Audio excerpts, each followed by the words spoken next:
Hello guys and good evening. Welcome everyone to today's edition of pre-release streaming. Guys, today we are having a look at Project Motor Racing, a game that has been in the making for the last couple of months and weeks, and actually here we are in the main menu. And let me quickly add the sounds to it. I have to admit that I kinda effed it up with the preparation a little bit. So there is PMR. It should be audible now. Is it audible? If I shoot it live, I need to put it audible here, and I need to actually put it audible here as well, because we will switch between these scenes a tiny little bit every now and then. Anyway, guys, welcome to this pre-release show, and as you can see right now, first of all, obviously this is still an early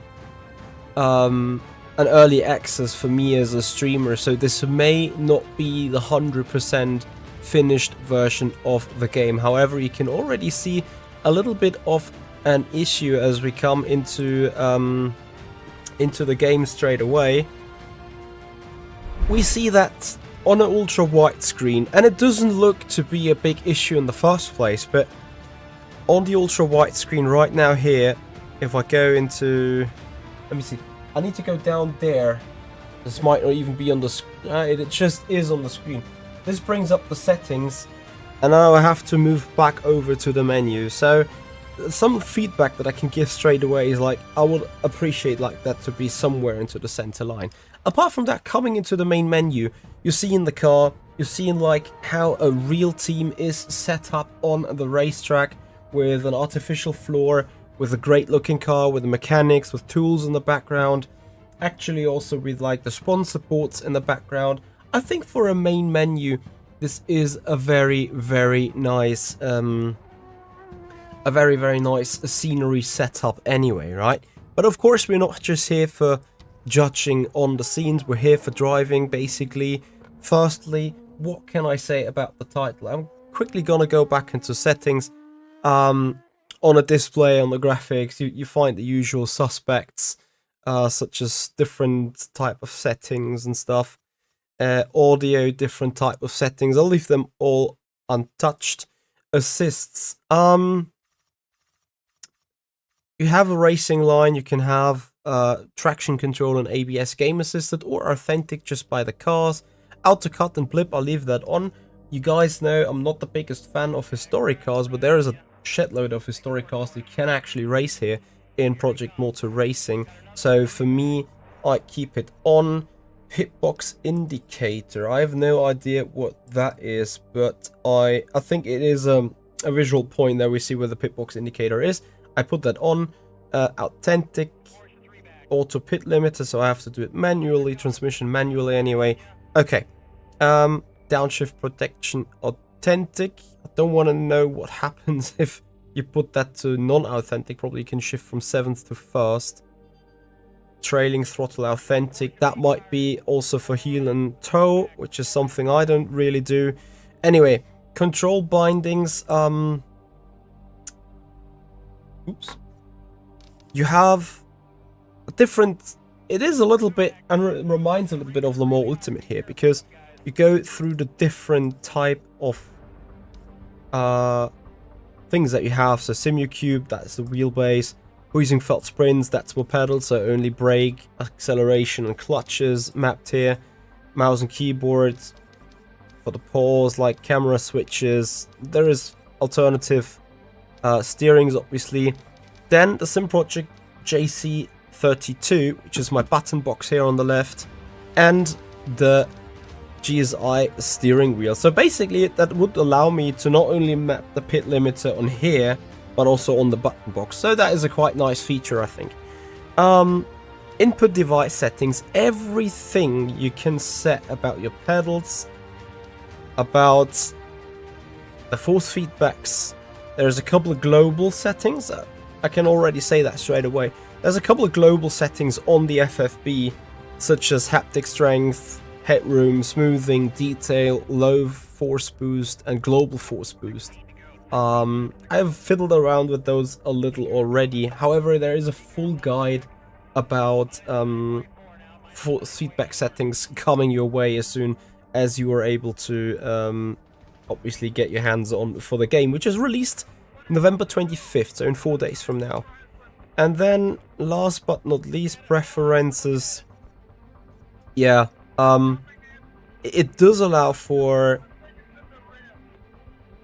live telemetry output, which is the reason why SimHub and also the lovely Simracing Dash is working with the game straight on release day. Yes, here obviously you can put temperature units, power units, fluid units, pressure units, weight units, distance units, whether you are, you know, metric or imperial fan. That is what you can set here in the main game. However, you will see a lot more stuff happening, and let's talk about the content that we're getting. You have obviously a multiplayer. It's going to be a cross-platform multiplayer for PC, PlayStation, Xbox. I don't think it comes on Nintendo Switch, but what is the other one after an Xbox? There was one more. I'm so bad in cross-platforming.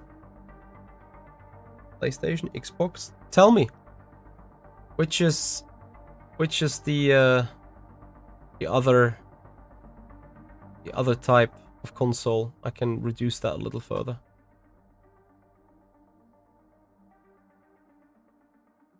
Can it run Crysis? I don't know what Crysis is about in that sense. Anyway, it comes with a multiplayer, cross-platform.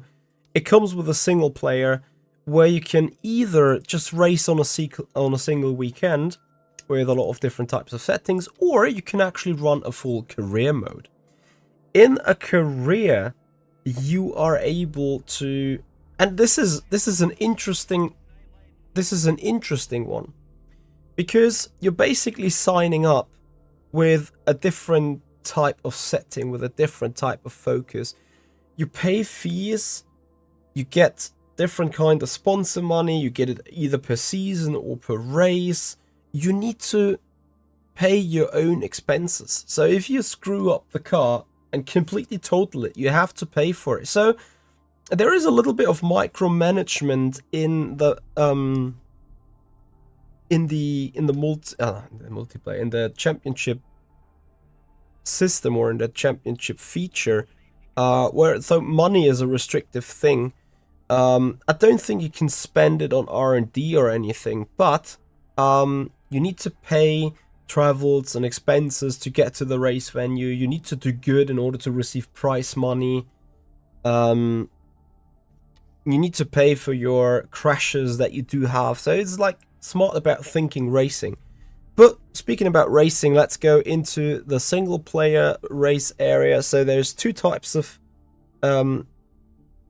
like the race weekend already set, and then challenges. Challenges, I see there is an endurance hall. So I think here,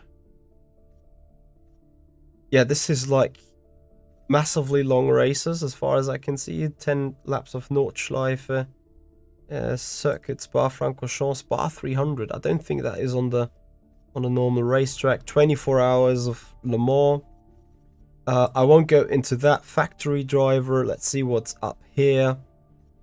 I think here we're having some kind of leaderboard. So let's start with a leaderboard. How about let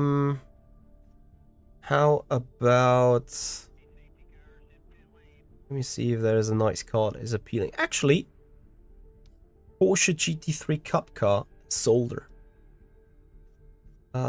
We race that now. How about that? Movinator, I'm not sure if you can loan money from your dad to go racing. I don't think so.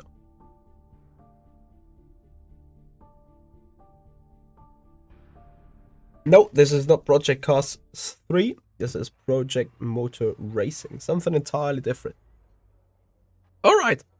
We're at the track. We're getting into some cinematic here. You can judge about the graphics later, obviously. Before that, though, And I need to see excuse me. I'm still a bit I'm still fighting a little bit with the flu, as you can imagine. Anyway, I say thank you so much, Corquit, for your follow on the Twitch channel. Right.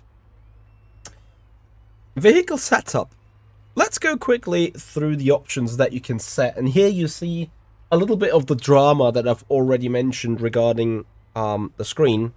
If you go into like centered mode, you see the majority of the screen in the center area where I would want to work is sort of blank. Anyway, on the suspension side of things, generally what is able to be set up, you have recorded lap time. So this is all about like basic data, right? Lap times, recorded best sector times, recorded last sector times, overall sessions best, your fuel targets, your fuel use, tire and brake data. We're gonna do 2 or 3 or 4 laps and see how it goes on this sheet. Then you get to the actual setup with tires and chassis.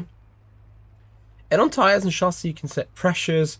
And this is an interesting thing. Here you can set completely car specific FFB multipliers. So I found a couple of settings previously that felt alright for me.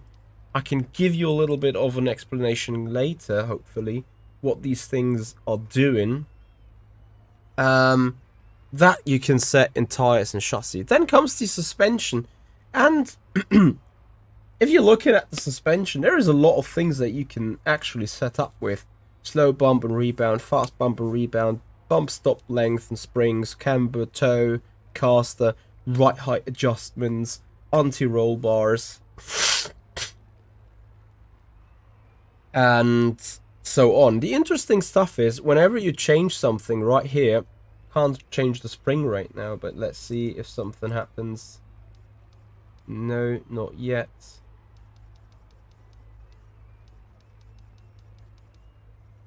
Probably this doesn't really affect it. I think if I'm putting right adjustments, you see automatically the center of gravity is shifting, and also like in according to what I'm doing here, all the other stuff is in real time adjusting.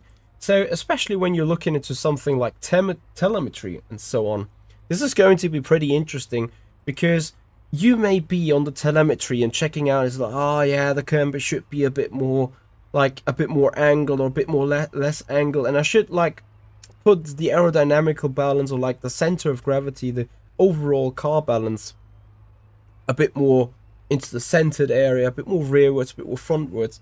While adjusting those, you can immediately see what the car is doing in that area, right? So that is a pretty interesting feature, I think. Right, Nilox, guten Abend, wie war dein Stream? Danke für dein Raid. That is it about suspension, engine and drivetrain. No electronics here in the Porsche Cup car.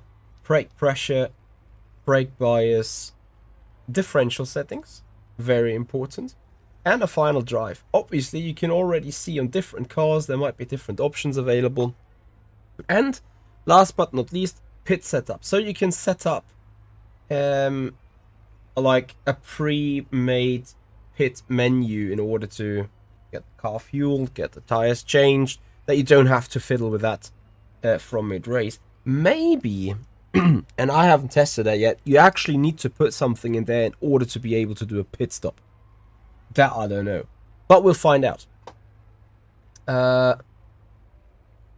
Setup screen looks actually nice. We don't have this in all level of sims. Well, this is what makes this probably more of a sim than F1 or a lot of other games that have like a very limited way of setting up stuff.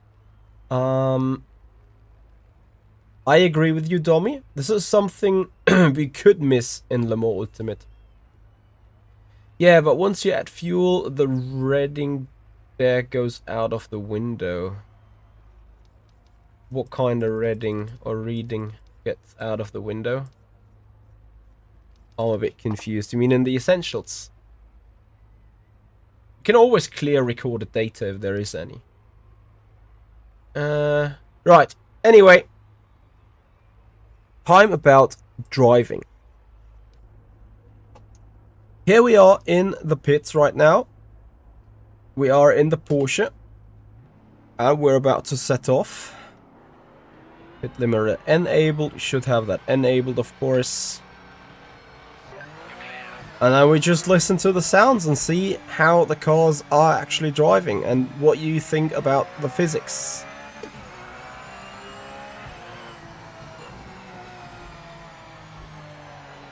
Oh yeah, this is a Porsche Cup car. Lazy. Iron tires are still cold, but lazy on the steering. Rotates good on the brakes though.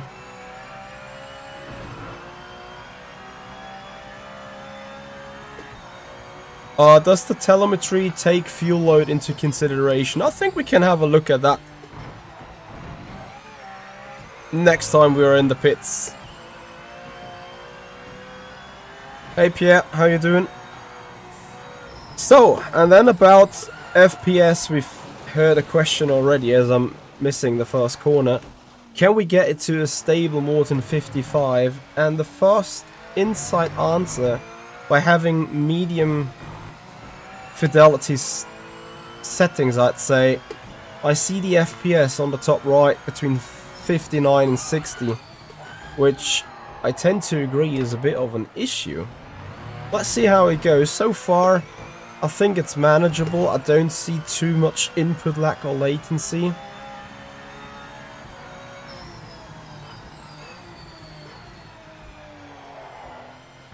Porsche Cup car feels like a real Cup car anyway. So, first impression of the Porsche is really good. Let's put a little bit of different brake bias because I think I locked the fronts quite a lot. Loads of movement in the car. Ooh, a little bit of oversteer.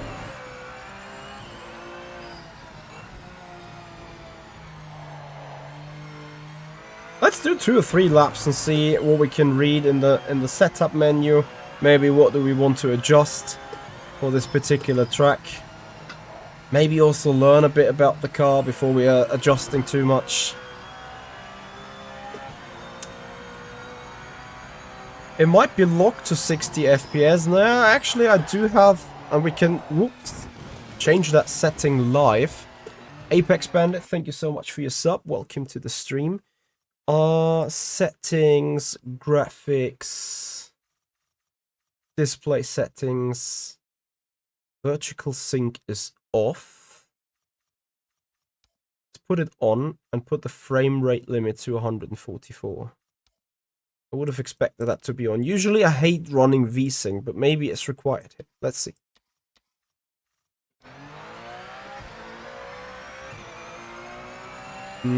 Actually no. Still 60 something FPS. And I agree, it probably runs with a yeah, it runs with latency. Okay, so we quickly go settings. Yeah, Ultra certainly. Let's try Ultra for the moment, just to see what the game is graphically able to do.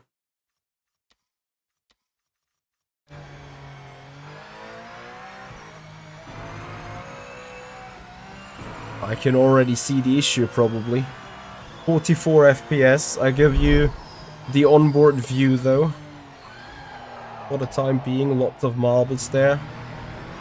I'm not sure how fluently the game is running on the screen itself.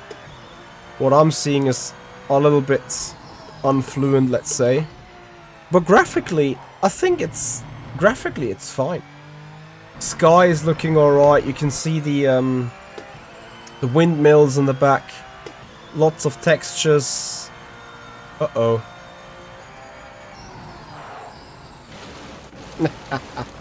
Ah, the chat. I didn't bong. I did not bong. I just about did not bong. Where did I end? Oh my god.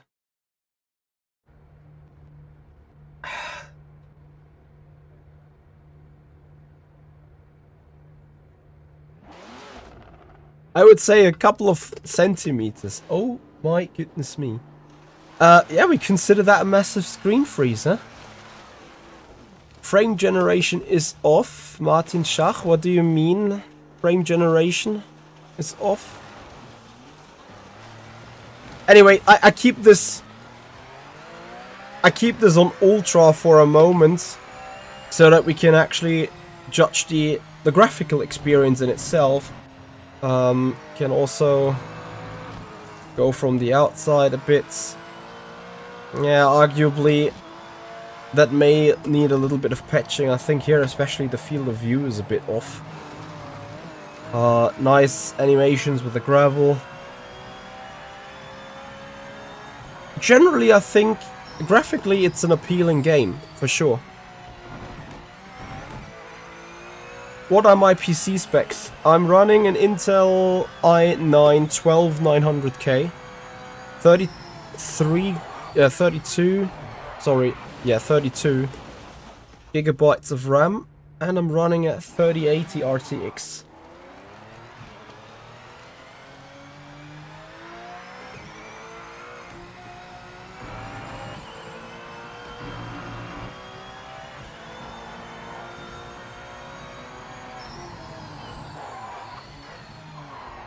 I was experiencing the same issues. Yeah, I've heard from someone else that has a 5090 experiencing the same issue. Let's see. Let's put this display settings to not ultra. Recommended performance balanced. Let's put it to balance for the moment, okay? Balanced. Let's see how that looks. I get like 63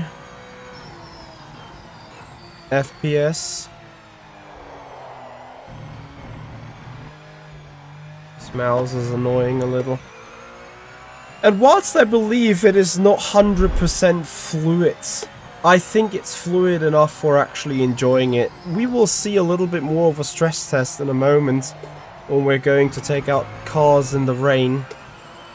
Because rain is an interesting feature. They claim they do have a dynamic weather system where also, obviously dynamic weather, but also dynamic track changing conditions. So like a real analysis of where the cars are going, puddles forming, not just visual effects, physical impacts of the water, maybe a wet racing line. I say maybe because we'll find that out.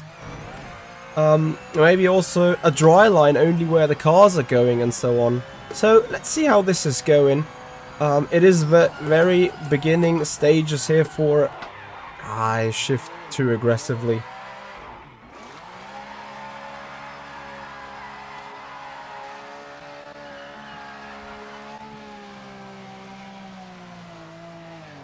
This feels more like a four-wheel drive. Oh dear, I've overheated the rear tires now. Okay, I'll try to talk a little less and therefore maybe focus a little bit more on getting an actual lap time in. How about that? Because we're here for a lap time challenge. What about the force feedback? Force feedback feels very talkative and alive. The thing is, I think you got like 15 or 16 parameters to set up the force feedback. So I think until we found the best practice, as in what is going to be the best settings per wheelbase, it's gonna take a little while. As you can imagine, with this early access being given to me like very shortly, I haven't had really the opportunity to like go deeply into FFB settings, whatever they are doing. But you feel road effects, you feel the load of the suspension left and right. You feel going over the curbs, a little bit of rattling effect, but mainly also the shocks, like when it is huge curbs like this one on the outside. You really feel mounting them, so you have a good indication of what is the front tires doing. Especially when you oversteer the steering wheel and you start understeering, you feel that the car is not able to handle the sideways forces and so on. Here, like the massive bongs in real time, you feel the suspension being under pressure, being moved up and down. So that is an interesting approach to it. Certainly... Oh no. I felt this was massive, this thing. Track limits, don't you say? Let's see whether that thing reappears on the racetrack next lap. We're there. I have to admit, it is the FFB is much more communicative than in a game like F1, for example. So that is a very, very good bonus. That is a very good plus. It is also going to be a moddable software, so players can bring in their own mods, their own liveries and stuff. There will be a marketplace for that. I can maybe show that in the main menu later on again. Is the game worth it with a realistic driving? I think it's going to be very much depending a little bit on the cars. You know, this is one physics engine, and they have tried to put this one physics engine over a big variety of cars, whether that is hypercars, old LMPs, GT3s, GT4s, GTs, Group C, Group 5, Group 1, the Miata MX-5. It is a big variety of cars that they've tried putting the physics engine on. So the question is, have they nailed it for every car? I can't find that out tonight, I'm sorry about that. No, Poland's Racing Hope team, the FFB is better than Assetto Corsa. I would say 100% better. It gives you at least an idea of what the tires are doing. To me, the ACC FFB has just been dull literally at all times. And you see that the steering wheel is kind of giving me a bit of work as well on the brakes, which is a good indication of where is the tires on the front axis locking up. So there's quite some effects in that. FFB rather talkative on that one. As we're coming around, putting finally a first valid lap time in. Well, the first kind of good valid lap time, 33.2. Any one of you remember what we had to beat as per the challenge? Massive crash. Okay, as I mentioned before, let's have a look into the vehicle setup essentials. So here on the right hand side we now see, unlucky, the last lap was the only real good one. But we've seen what have we used on the tires, where were the pressures, where were the temperatures, what is the target per lap. Then you set that a little bit up. I recorded best lap 2.3, recorded stint 14.4. okay. Here you can actually do fuel calculations then. So if you wonder what the 50 liters is going to get you, by that target you can do calculations and say,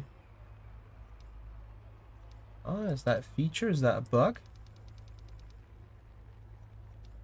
Not sure what the target is being there for. But I guess this one divides by that one. Okay, we clear that recorded. No, actually we leave it. Maybe it's beneficial.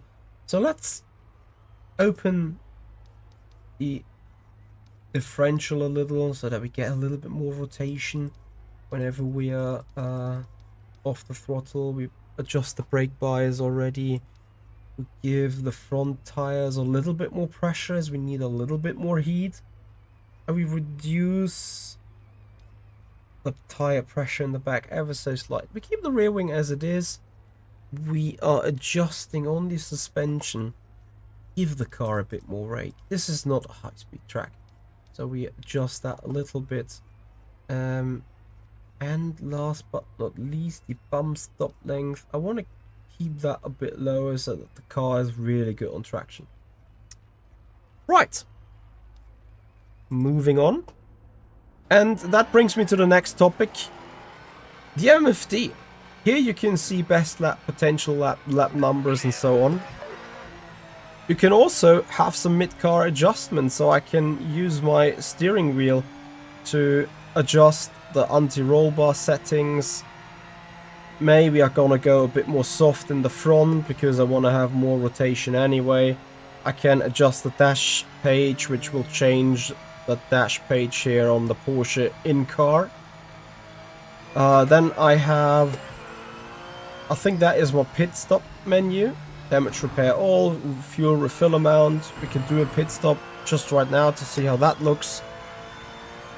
Tires again, and this is going to be for the race, ahead and behind, so kind of relative on the settings. And then back to the current lap. Simracing Trucker, thank you very much for your sub. Welcome to the stream. Thank you for joining. Is the Le Mans cars good and realistic? Sorry, just love the Le Mans cars and want to buy the game just for the GT series and Le Mans Hypers. You mean Le Mans Hypers such as the Mercedes LM CLK? Or like the Audi R8 900 LMP? Or the Bliss, the Storm? Lots of interesting cars. We can go through them in a moment as well. So what we're going to do is I'm going to go for a pit stop to see how that works. After that, I'm going to try to do a lap attempt with 15 liters. Watch your speed, don't overshoot the box. Copy, copy. Watch the speed, don't overshoot the box. How do you want to see the pit stop?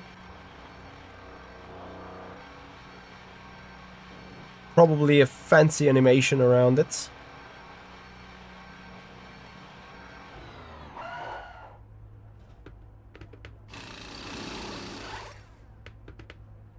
That's nice.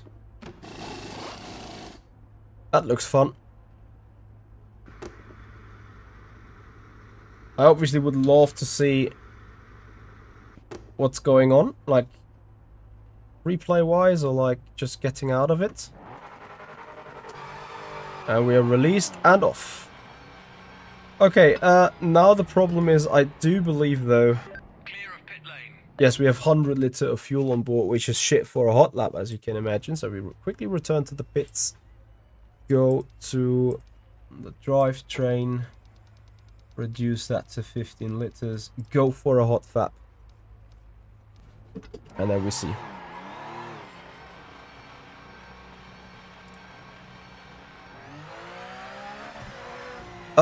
Handling and physics, yeah, certainly AC Evo level for sure. I have to admit I can't remember Project Cars that well, but if I remember correctly, Project Cars felt way more dull and way more simple. So you already see on that Porsche, like if I slow down and give it throttle, I'm just gonna go straight, right? The moment I hit the brakes, I get oversteery, so it behaves like a proper Porsche Cup car. The input lag, it might be real at this stage, yeah. Although I have to admit, like, whenever I turn in, it looks like a big input lag, but whenever I turn in, I feel like I'm getting exactly with the car where I want it to be, so I want to hit the curb, I want to hit the other curb. I want to mount that curb here as well. And when I turn in, I want to go through that hole, kiss that curb. Yeah, so, yeah. I can't really say it is like a real input lag as physics-wise.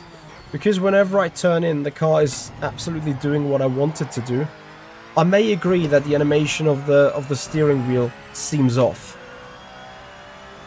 I still have VSync on, yeah. I mean, I can't turn it off. I don't think it will make any huge of a difference.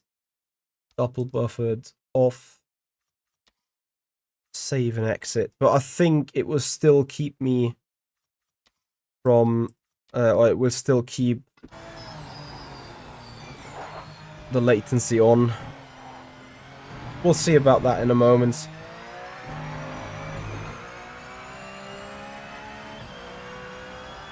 Actually, upon shifts, I do feel a little bit of latency. Anyway, let's see whether it humpens us in any significant way.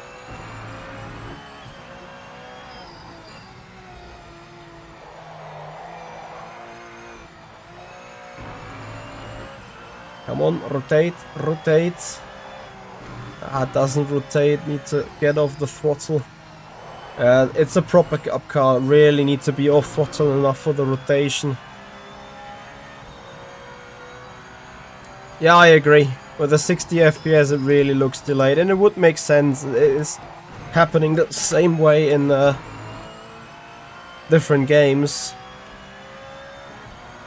And whenever it looks like this, it probably also is delayed into the game. But let's see. I need to work with a little bit of throttle. I have to admit, the car feels a bit over rotative when being off the throttle. If you kind of get in the sense of my impression here. Morty, thank you very much for your follow. I appreciate it. Yeah, and if you guys want to see more of Project Motor Racing over the next couple of days, then please feel free to become a follower on Twitch, subscribers on the YouTube channel. I'm planning to maybe do a little bit more streaming over the weekend with different type of game mods. Obviously, I'm not going to be live there for 3 and 4 hours and go through everything. I'll do 2 or 3 laps here with a Porsche now. Then we jump into a different car on a different track. I would love to do GT3s in the rain later on. Certainly want to check that with the Audi. Tires are now up to temperature. I feel there is a bit more grip. You see him balancing the car with the throttle. Here you can see the trace, throttle trace, then clutch and brake in the middle. So you guys can see what I'm actually doing to the car. I think it is alright. Honestly, I think maybe they need to patch it a little bit after release. But generally speaking, I think this game has good potential for a very fun simulation, for a very fun type of racing, like good multiplayer events, hopefully. I mean, that is something we need to put a big question mark on it until we see it in real service. But you see, like, I'm working a lot on the steering wheel, and a lot of stuff is happening, which means a lot of physical values being transmitted into the force feedback. Here we're coming across the line. What is the lap time? 1 minute 31.36. Can we improve this any further? No, not in this lap. Massive tank slapper, and rip we go. Anyway, I got fuel for 2 or 3 more, so may as well just use it.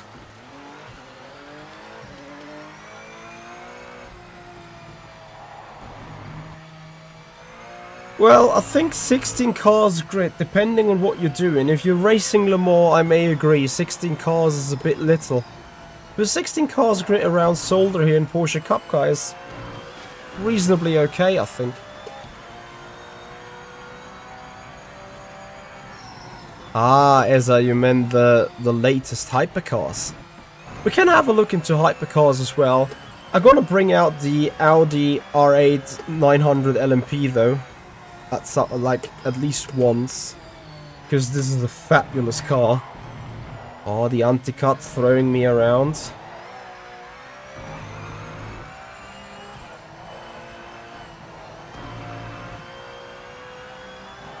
Can't get that front right to work temperature wise. And I have to also admit, FFB, it seems a bit too strong, so what I've put myself here on the left is a FFB button. So on the fly I can adjust the force feedback strength for the FFB to not jolt around like mad.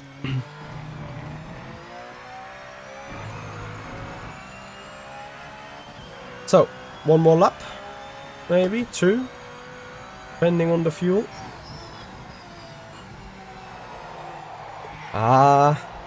You seen it. I need to balance this car a lot with throttle. So rather brake late, turn in, be a little bit on throttle, and it is a little bit of a side slip here. Wonder whether the tires have already taken a significant hit. Oh! Power sliding a Porsche Cup car. Oh my god.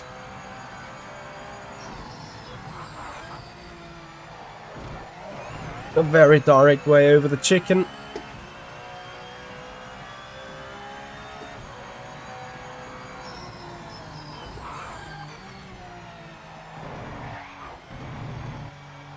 I wonder actually whether that should have been track limits. Oof. But I'm not really quicker, am I?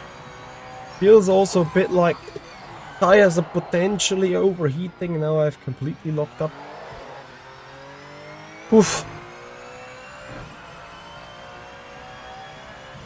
Leon Bernd, thank you very much for your follow. Appreciate your support. Very nice performances lately by you in Lambo Ultimate with the Porsche. Nice job.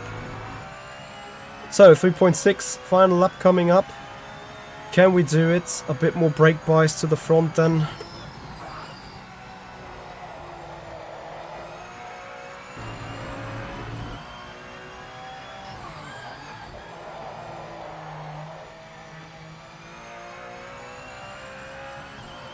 Yes, looks alright so far. Keep it going. Balance it with the throttle. A bit too much. Dipping one wheel into the gravel. Immediately taking out a 10.5 from potential lap time. Oof. Is that not a cut? Where track limits?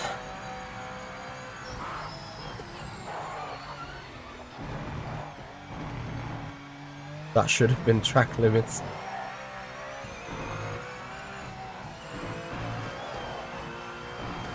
That is track limits. There we go, finally.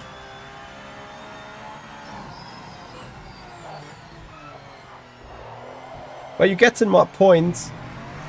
It is still good fun, I think. Hey, Flatback Poker, do you feel the carpet effect? What is a carpet effect? I feel like I'm not a sim racer at all, not knowing these things that you guys are talking about. Anyway, this is the final lap. It is a 1:31.17. It is illegal though. But that leaves us to the point that we can have another look, while I'm fishing for the mouse, into the essentials that we do see here on the screen. So we used a little bit more fuel than previously. We have recorded last lap. We have recorded best lap. And I think what's missing there, but maybe it doesn't show because the lap is illegal. There was a better first sector, middle sector somewhere. 4 or 5, 6 tenths ahead. Anyway, this is what we can see here. And I think this is alright, right? So let's go back into the main menu, checking the next type of cars.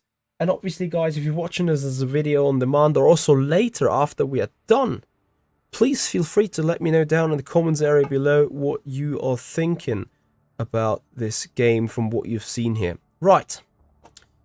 32.4, we would have beaten that. I'm not sure why, if there should be any functionality on it, because let's face it, this is still early access for us.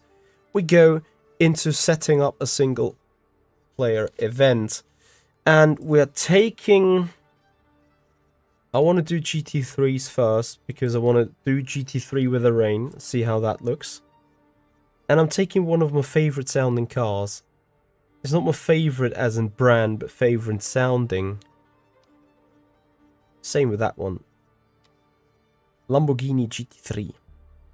And then let's have a look at the tracks. We have different types of tracks. We do have Brianza, which is the second name of... I smell licensing issues here, so I'm not going to say the real name, right? Canadian Tire Motorsports Park, Spa, Daytona, Derby, I mean. Kyalami. That is the track that is based in the state of Mid-Ohio, called Lexington here. Lime Rock Park, Mount Panorama, we do know. Northampton is called a track that is made out of bricks in a color that is close to grey, right? You know what I'm talking about. Nürburgring, Nordschleife, San Marino. Remember the good old times with the San Marino Grand Prix in F1?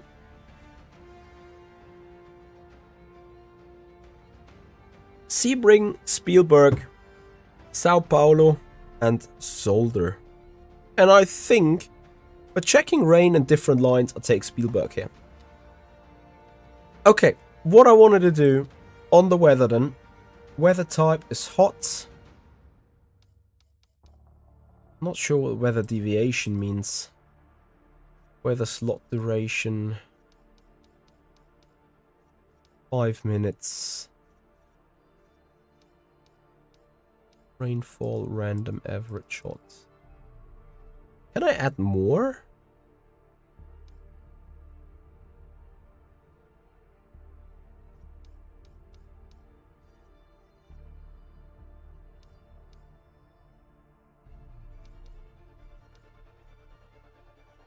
Ah. Okay. So that is about the weather. We put rain. Heavily rubbered, pristine. Pristine is something like green, I think. We put it heavily rubbered. Tire pre-warm nose off.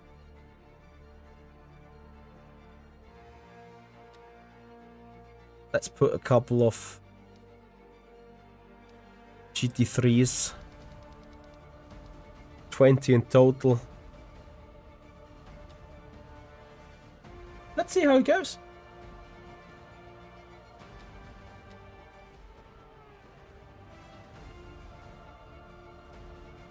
Hey the man gaming. I think after just racing one car so far, I can't say yet. The Porsche felt pretty real, like a Porsche Cup car should feel.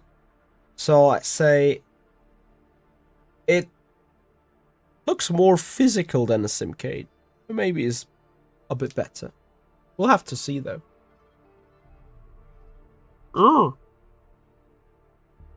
The game music. I can't wait for YouTube to flag this content for like, you know, money stuff. Inappropriate copy content rights, whatever. But it is what it is. Anyway, guys, if you appreciate the stream so far, please give it a thumbs up. Subscribe us on the YouTube channel. Follow us on Twitch if you haven't done already. Okay, guys, we're going to free practice first.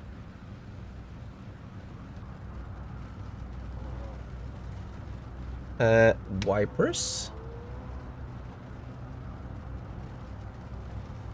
Headlights. Am I on a slick? Oh no, I'm on a wet tire. So, seems like non-collidable pit box. Yeah, okay. Here at least we're the AI.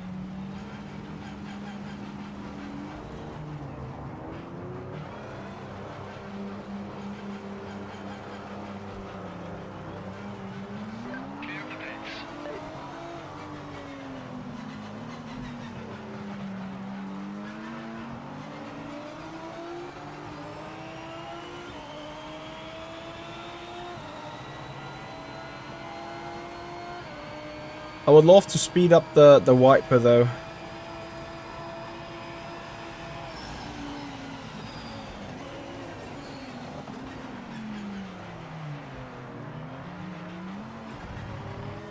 Can I see the track state somewhere?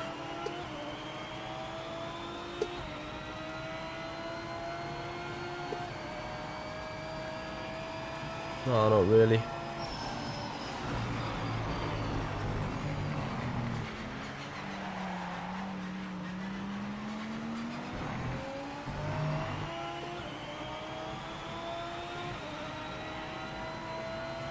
Ah, Pay the Man Gaming, thank you so much. You mean the watching I did with Buzz and the BMW M4 around Bahrain?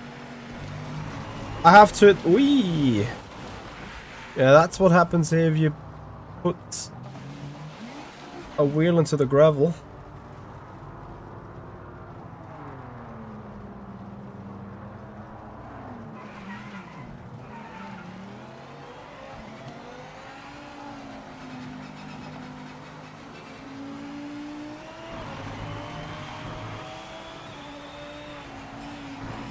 Yeah, great to hear you loved it and took something away from it. So, What is interestingly to see here already, you see a couple of AI GT3 cars have gone ahead of us.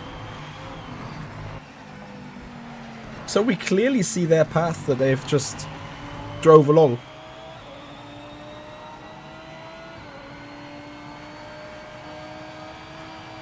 Sometimes I'm finding more aero is better than less. If it's skating or aero, there's no harm in going up on the wing. I haven't quite listened to that engineer. I'm probably not going to see these lines in the next lap, which is why I've taken this particular racetrack. Well, here you can clearly see a racing line of where a little bit less agua is around. Let's see if that gives us better grip anyway.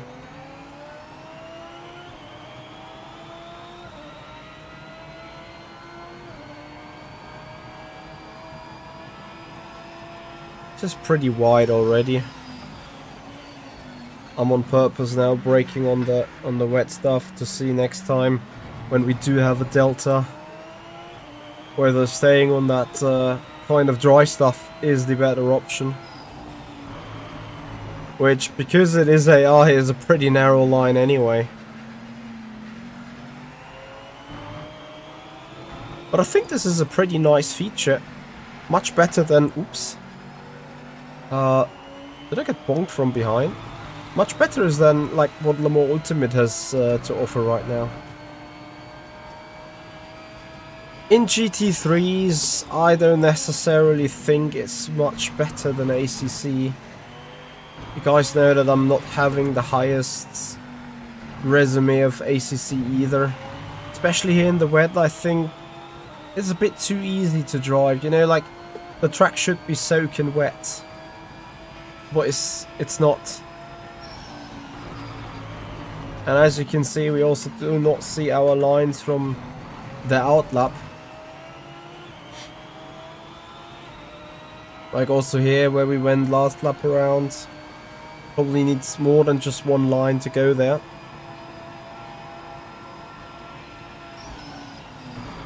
Let's have a close watch on the delta in the top of the screen, which is currently showing half a second. Will we gain time on the way in the braking zone if we're going here on this line as in compared to like going more to the center of the track? I would say so, because we have lost much more time. I've broken literally the same way. Let's do the other way around. Kind of missed the line a little. Yeah, there is significantly less grip, as you can see straight away.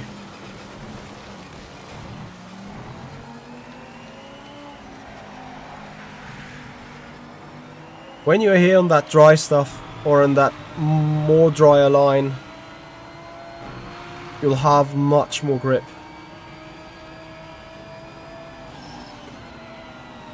Whereas if you're off, you just go off, right? So let's see whether we can profit from these cars going straight ahead of us.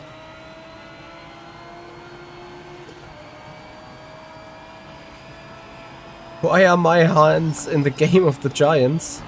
You mean the gloves in my personal colors is because I've set to that in the profile.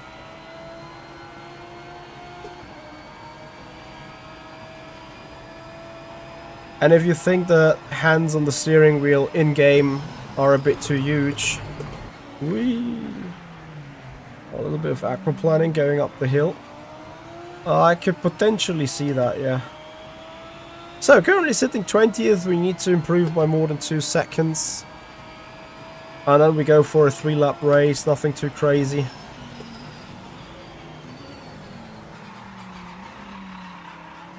Slipping off.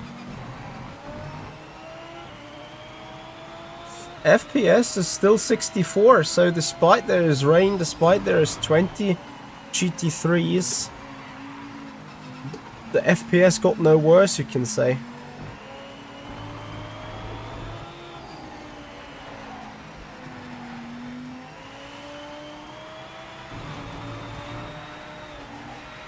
Come on, rotate. Driving in the wet feels a bit too easy though. Like, you know, with that amount of water, I'd expect much more slipping and sliding and aquaplaning. Famous last words, right? You know what? Let's jump straight to race. Return to the pits. Next. So, I think there would be a qualifying right now. You can see best times, gaps, sector times. That's nice stuff. Next session. We're gonna script the quali. Go straight to next. And then in the race, vehicle setup. Really just quickly. We obviously don't need that much fuel, so we're just putting it down. I would love to have a bit more rotation, so I open the diff. And being on the throttle, take clutch away, traction control to 4, which is what we felt good with. And then, let's see how racing is going. Very nice animation, I have to say. Going through the grid, showing every driver, every car, lap times, all that, like being ready to race. Does the rain hit the screen outside of the cockpits? What do you mean outside of the cockpit? I think here you can see the water is not being displayed too good on the cars. Actually, some animation, you see some raindrops going over it. This might still be early access, so some issues might be on that, right? Shiny, yes, the dry lines are affecting grip. Here we go.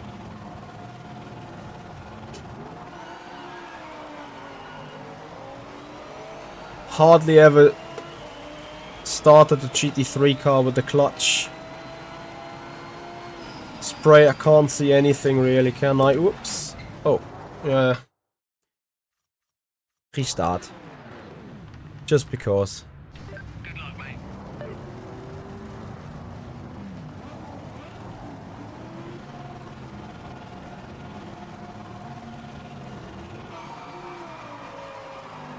Should have maybe started in second gear, right?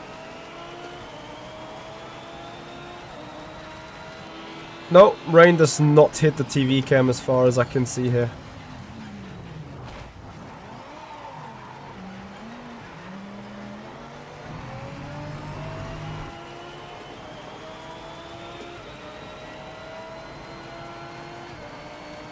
This should be a really wide line actually going into turn 3.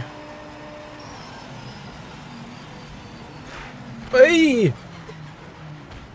Ow! The fuck? So the AI is just like, what? You're braking? I'm just sending it into you. Okay, P19. Not sure if the car is fine.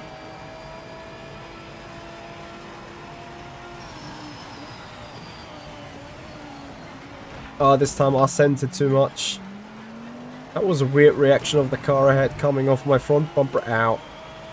No warning heavy damage, you know what? We have just 3 lap race anyway, so we can't afford having a broken car. Honestly, I think physics are fine. I think they're good fun.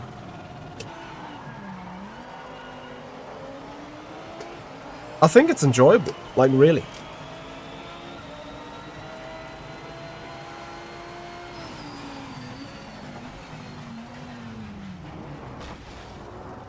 I only wonder though, why is it that the car almost doesn't stop towards the end of a...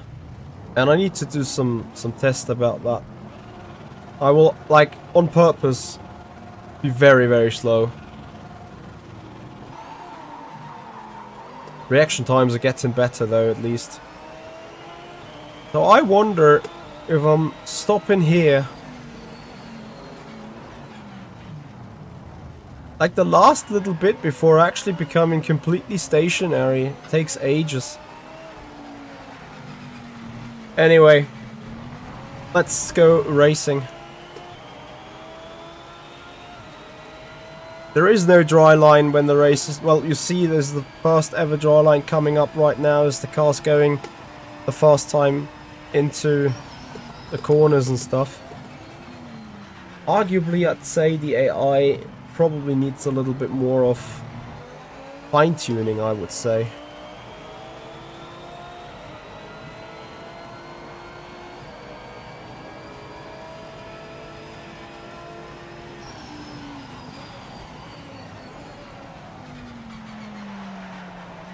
I'm not even sure if we're gonna make a single position out of it. Probably not.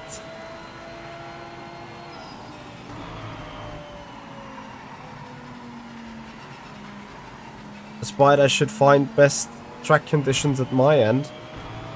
Yeah, 90 AI too good for me. Unlucky.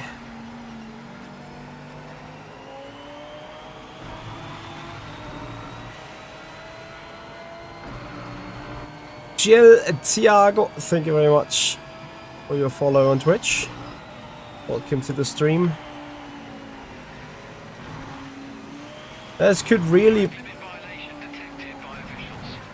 be because of oh, 2-second penalty for track limits. Copy. This could be very much because of ABS. Yeah, true that.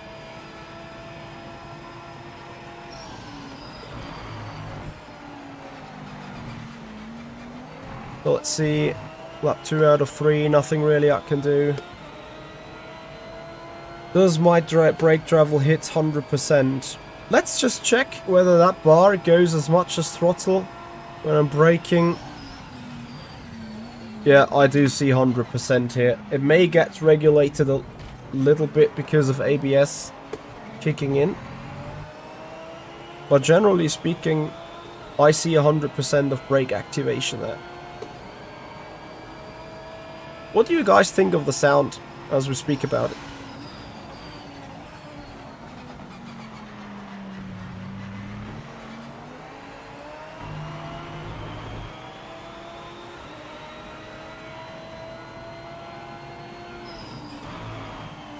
Yeah, and I really feel the grip difference on the dry stuff or off the dry stuff.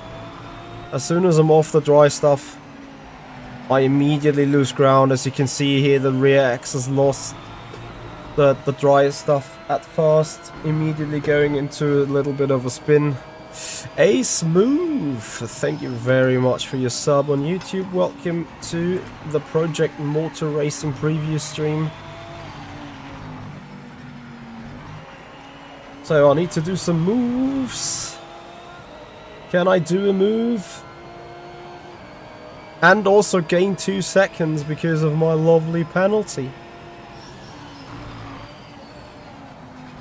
Honestly, that looks good.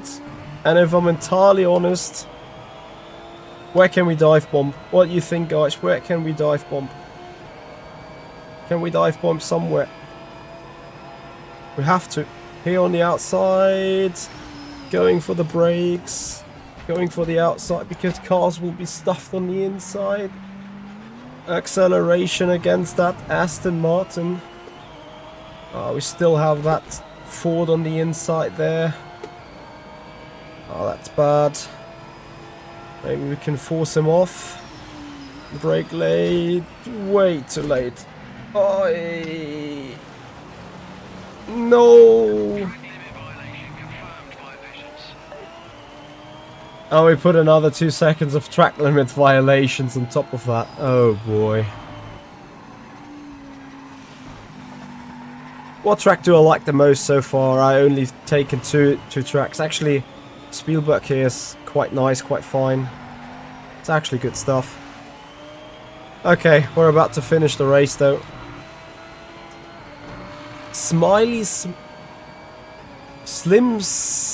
Slimsy Meat, I'm sorry for butchering your name. Thank you so much for your sub. Track limit violation, of course, how could it be different? And Spinala on top of that. Rear tires are actually really overheating. Interesting.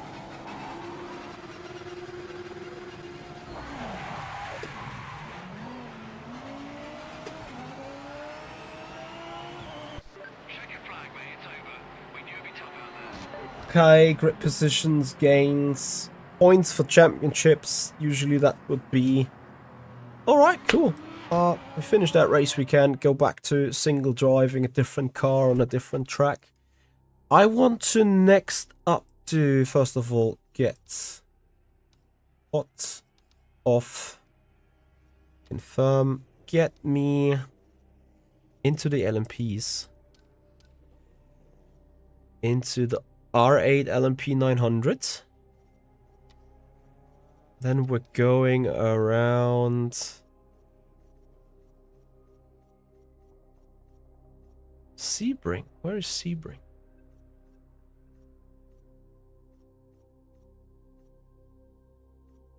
There's Sebring. We confirm. This time I'd like get off the cars. Want to do more about driving. Driving a historic car. Let's see how that goes. We can try Kyalami later on with a different car if you want. Or we run a hypercar around Spa. How about that? Since you guys obviously want to compare it to Le Mans Ultimate.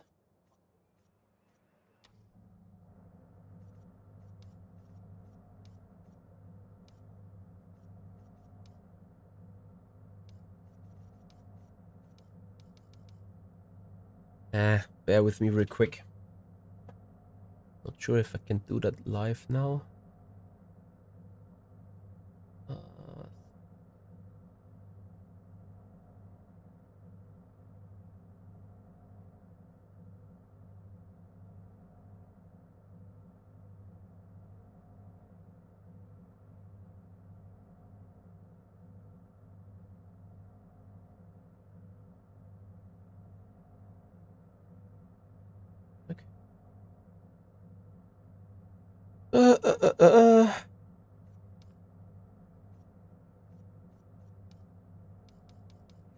Load setup doesn't work, yeah.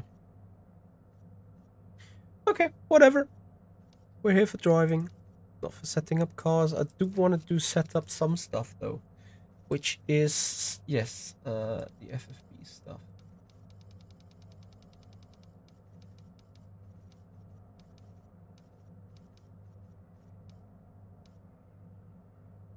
FPS us, they are hovering around 60. I don't know why they are not, like right now it's 125 actually. Anyway, guys, welcome to that LMP car. I stalled it. Neutral. All right, here we go.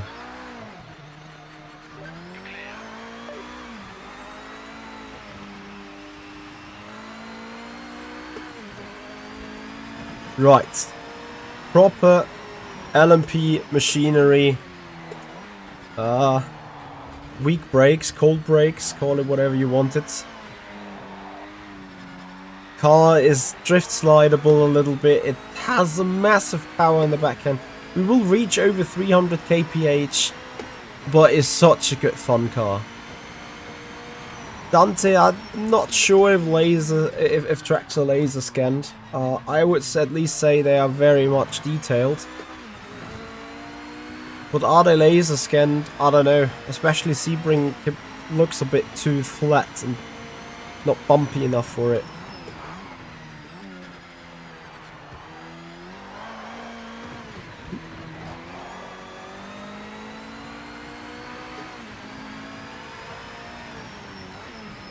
Do you hear the whining of the transmission?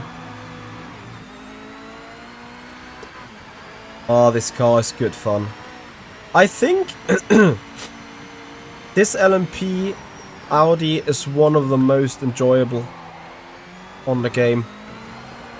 Simply because, like, you can hop in, drive it, attack the corners, get a little bit sideways, have massive speed, have good performance, have a little bit of weak brakes, but therefore, like, you know, need to be pretty much spot on with what you're doing. Otherwise, you're just going off, almost like I did here. You can fight the car on the exit, but it gives you the room to really catch it. It's good fun.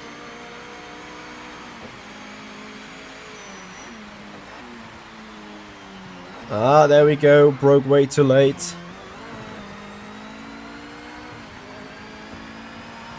Yeah, so like also compared to Le Mans Ultimate, the Sebring track is really, really flat. Almost like it has been resurfaced. Would give that one a little bit, like, a small point of criticism for sure.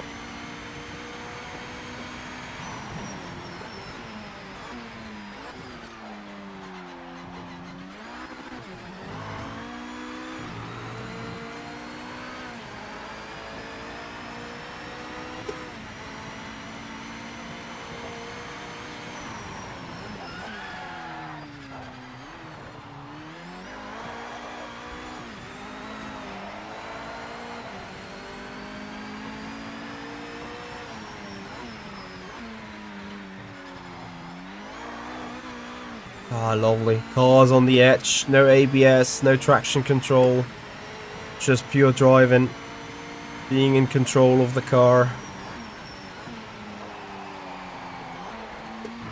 So coming back on the latency aspects, here I feel being a bit late at every apex.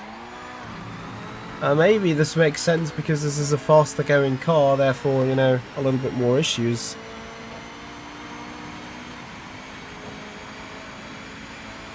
Nicholas, have you also tried hypercars at Spa? And could you report the same? Because for this game we don't have Ow. Yes, heavy damage. I would absolutely agree with that. Front's gone. Like we can have... No, can we? Oh, actually we can have a little bit of a look.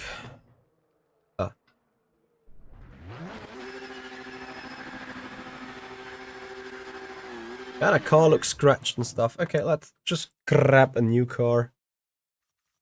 Return to the pit. Drive.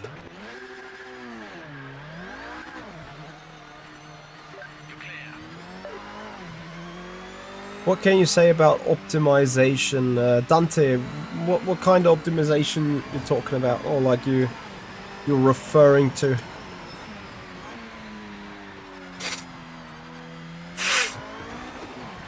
One potential optimization would be my breathing stuff. Bear with me for a moment. I'm still fighting the flu.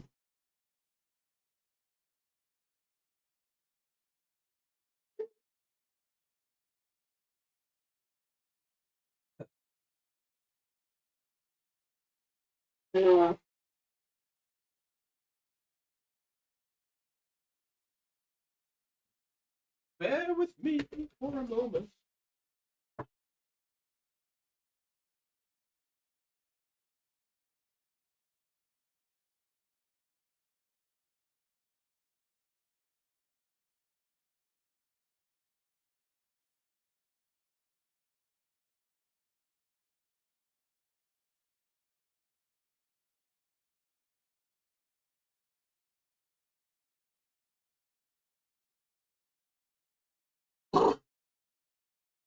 All right.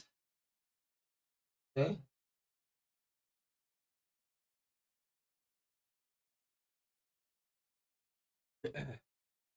Okay. I'm sorry. Here we go. Back to racing.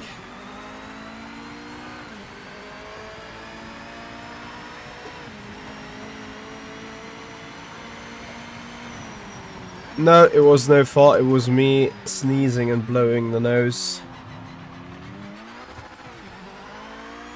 Which sounds equally awkward. But yeah, it is what it is. So, right, let me get back into the groove of the car. People say it's CPU heavy. We can have a look into that one. Here comes my PC monitor. And what does it say? 25% CPU, 33, 58% RAM. Actually, 93% GPU. I think it's mainly graphics card limited.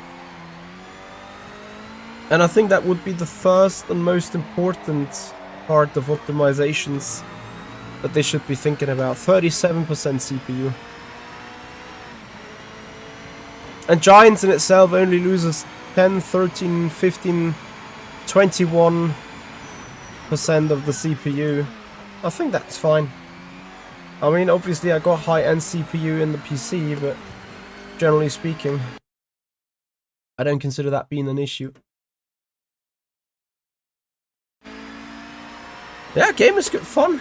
Actually, I recommend it for really fun driving, enjoying historical cars. I would like to compare it to iRacing or Le Mans Ultimate. I think it lacks a bit towards it, but I would put it more in an area where, say, it competes with, especially because cross-platform as well, Forza 7, Rennsport, GT7. Yeah, I think those might be the main competitors there. For console, it would be a top-notch game, I think.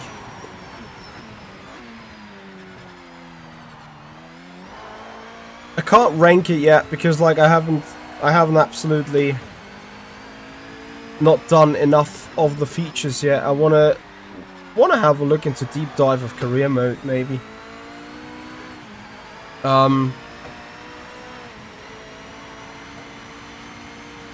But yeah, I mean, what do you sense or what do you feel like when watching the onboard of this Audi?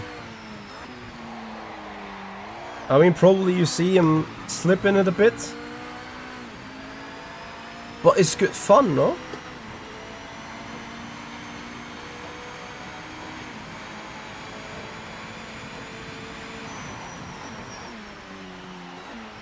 Let's go big back with the brake bias.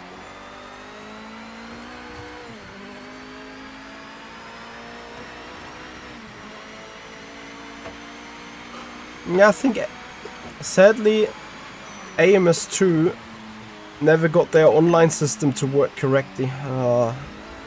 Overheats in the front right, therefore understeering crazily.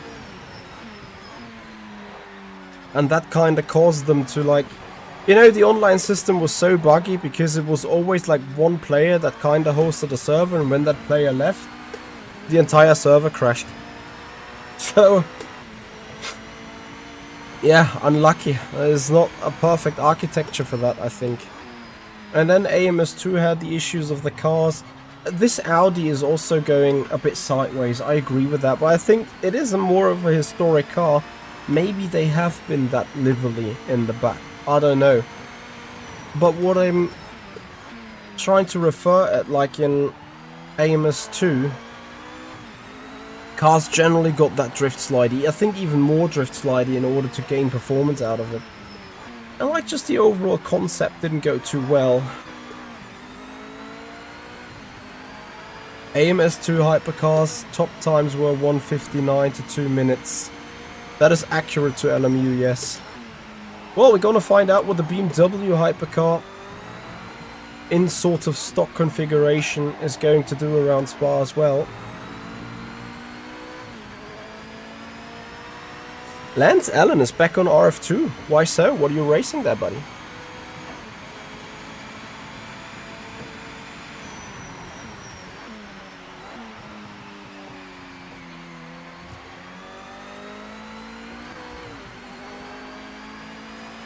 One more lap.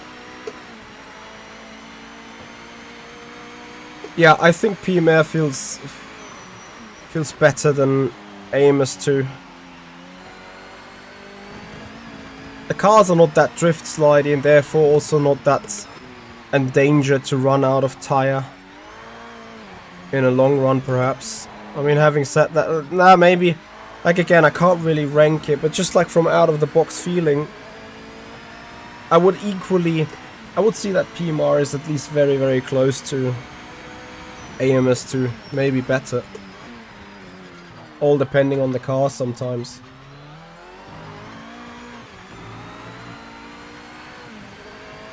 Lucas, if it drives on the console like it does here on the PC, then yeah, why not?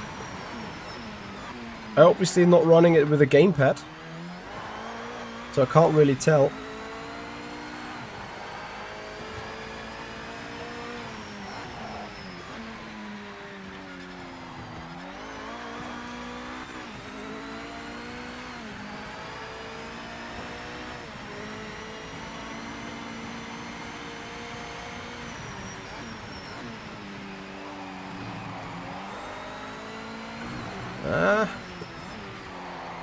And now the car starts slipping, sliding a bit more.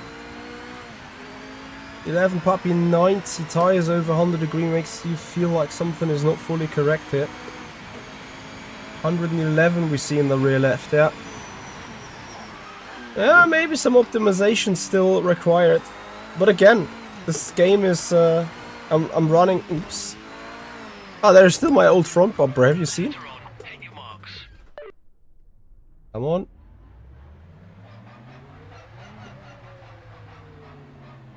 Never seen it, but there's still my old front wing. That is a nice feature.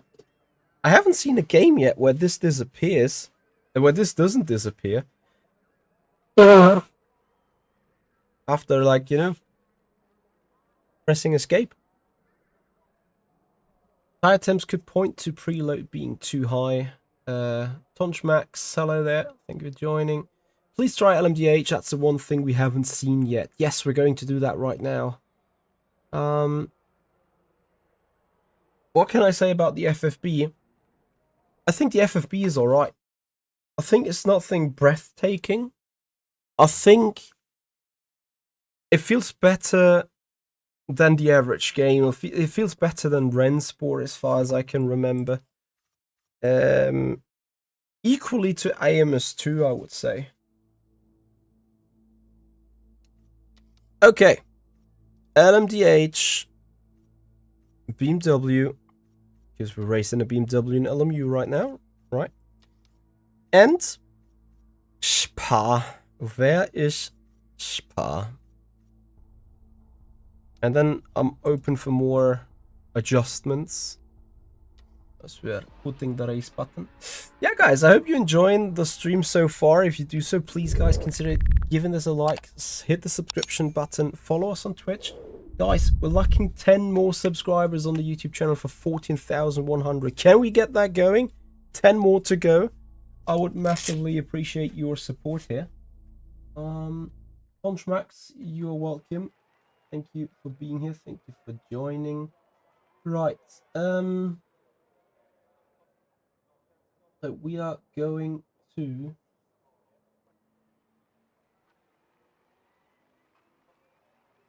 where are we? There we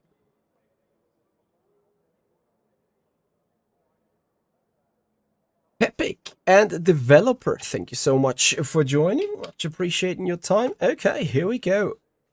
The LMDH vehicle setup.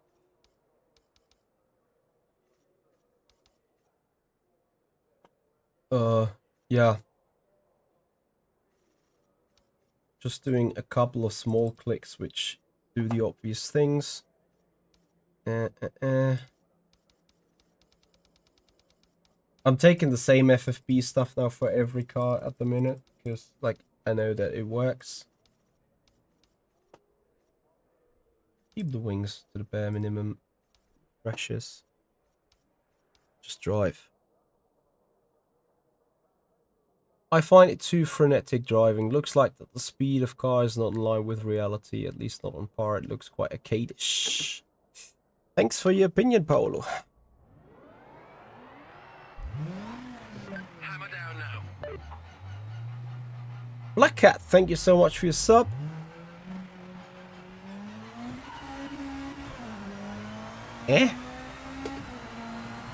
That felt a bit weird. What did it do from first to second here?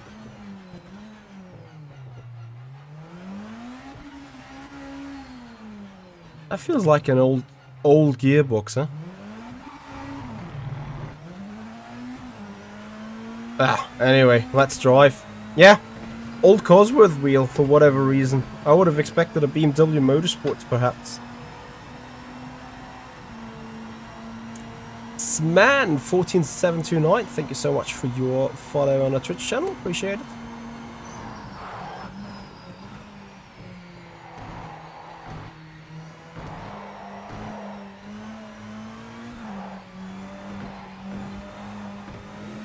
Wow, that TC6 is cutting in crazy.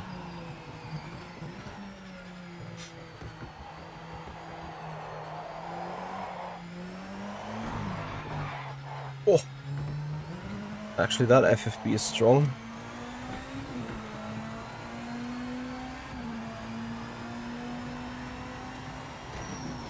Yeah, the current real-life BMW Hypercar steering wheel looks like a piece of 3D printing plastic, right? I kinda don't like it either.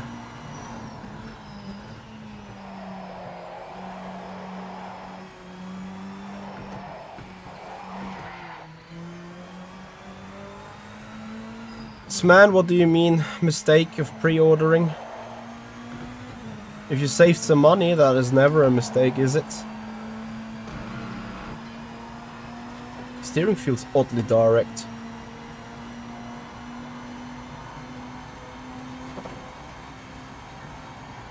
I think it is.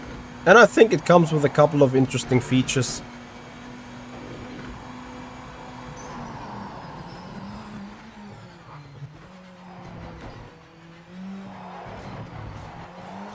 I can cut these anti-cuts a lot though.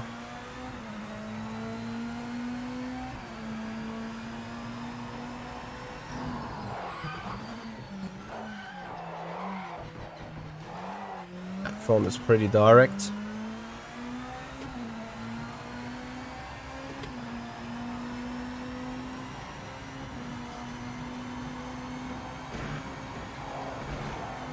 Looking at how I can take the corners, I'd say it's more visual lag rather than actual lag on the input lag. Yeah, graphics aren't yet 100% figured out because my FPS hovers around between 120 and 60. Whenever it's more to the 60 side, there is more latency. Oi!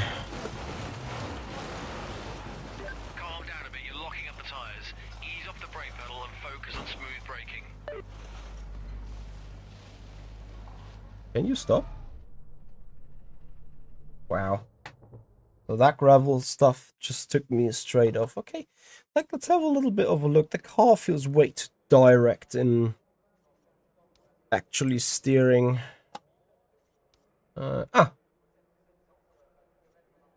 Steering stiffness, steering dampening, steering rack rate.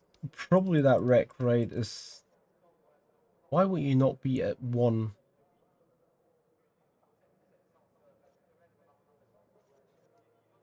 Sir Blackie, we need to see. Fablik, I think it feels similar to Amos too.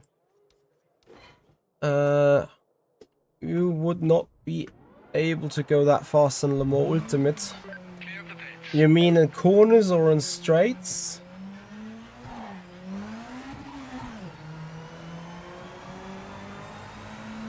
Here's Winters. Thank you very much for your follow. Welcome to the stream. I think it's fun.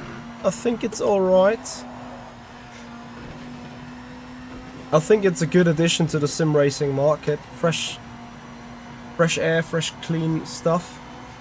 Especially with the career mode, with the dynamics, with the cross multi-platform multiplayer, with these challenges that we've seen in the beginning. Could be a nice addition. This traction control though. This is really cutting in odd. Like, look at, if I put traction control to like 10, I'm completely pinned right now.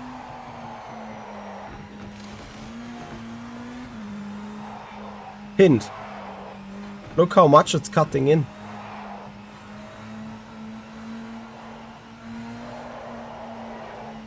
Now you see, this is throttle pedal, this is pinned. This is not alright, I would say. Patchworthy. Pinned on the throttle.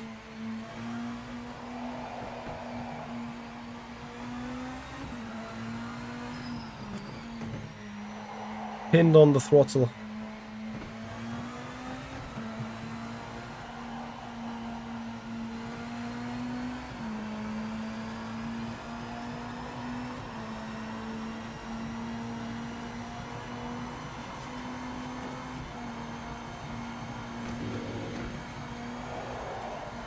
Ah, big cut of the TC. Let's put it back to 4.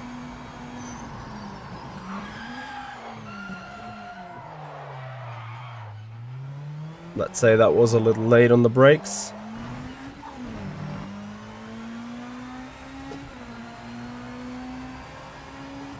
Delta page is your friend here. Pretty much shows you exactly where to find speed.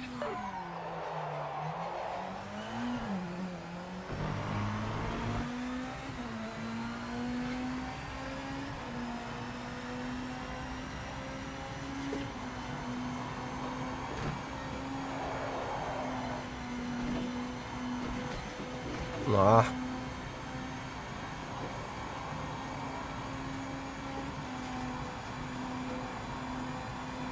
We're just about kissing 303.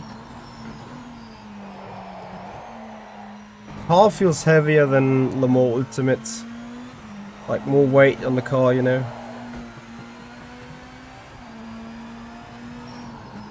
Especially off the throttle, these cars have loads of rotation. Or I'd even say it's way too much. 4th gear through no name. There's a weird gearbox.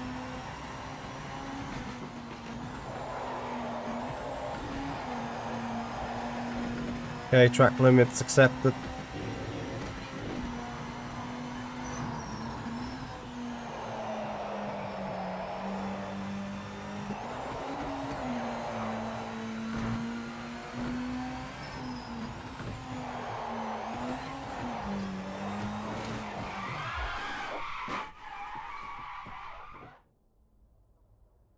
Let us explore that a little bit, if you don't mind. So, I'm having a bit too little rotation on throttle, so I opened that. A bit too much rotation off throttle, so I closed this.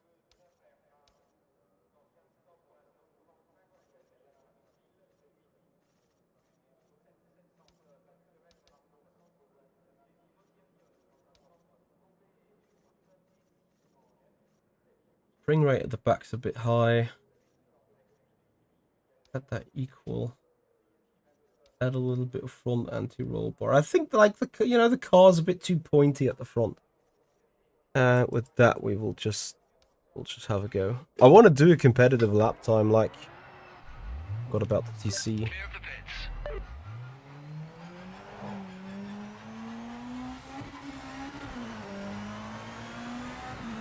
So I think it comes down to what you're racing. I think GT3s feel alright. That Audi R8 LM P900 that we just raced around Sebring felt very much alright. One car that I want to try is the Mercedes LM CLK. Let's see where to put out that one. Yeah, the upshift sounds are weird. That's what I meant when I said, like, it feels like a historic gearbox when you are... And also, like, when you come from 2nd to 3rd,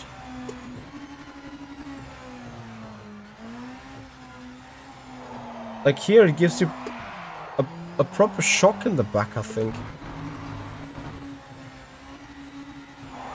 Oof, yeah. It feels like not like a smooth transition at all.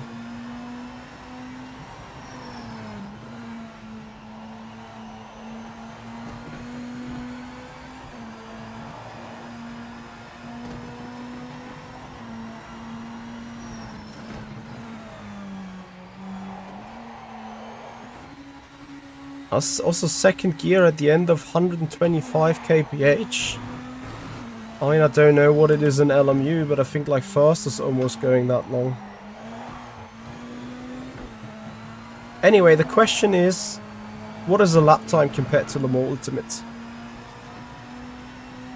So let's do 2 or 3 laps.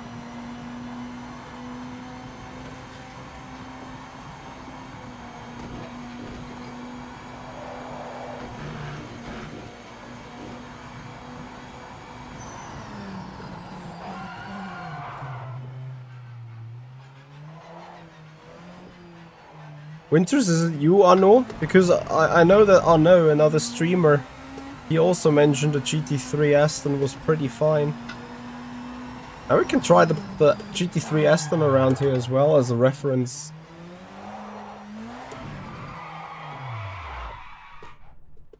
Come on.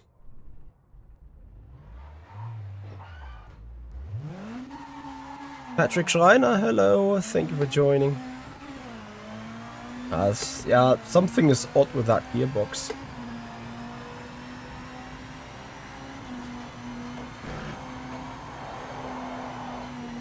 I probably have damage. Can I see what damage is?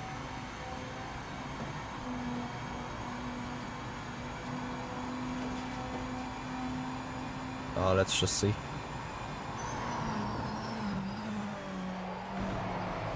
Overall, the change of differential has gotten a little... Oh, nice comeback.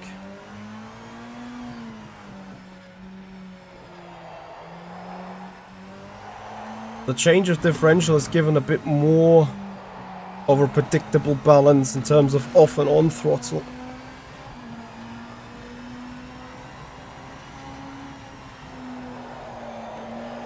I feel I have damage on the car, I can't help it. Maybe actually, I'll just keep it.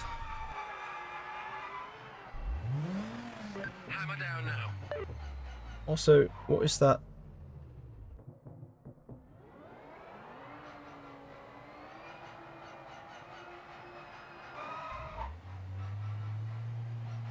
That's the weirdest cold start I've seen in a long while.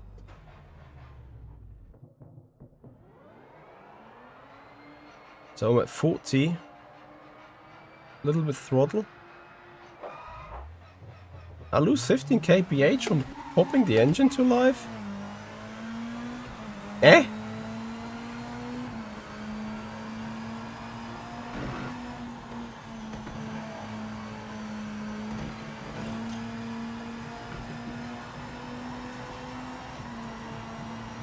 Yeah, TC needs patching for sure.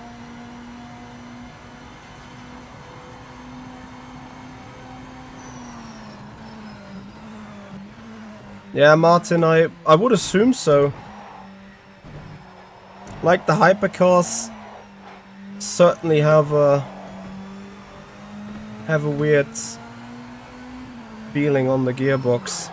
I think I'm going to put chapters in the stream down there after it, so you guys can skip through when you've just joined what we done today.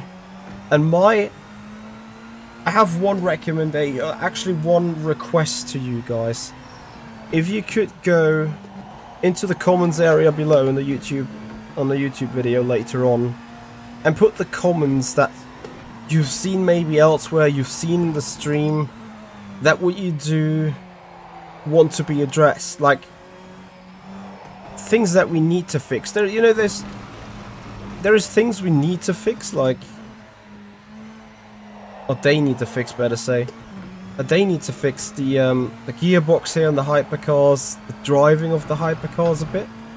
Then there's things that are absolutely fine. So for me, that Audi LMP car is fine. Probably that Aston Martin GT3, which we're still doing, and the Lister Storm, and the Mercedes CLK.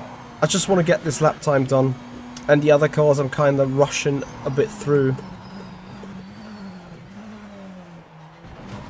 The way I can attack these anti-cuts shouldn't be possible either.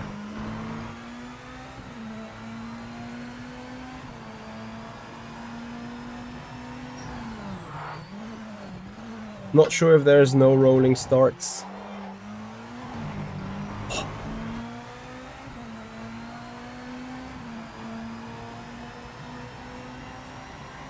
I can try to list the Storm, but I am afraid I have no idea how it shall drive.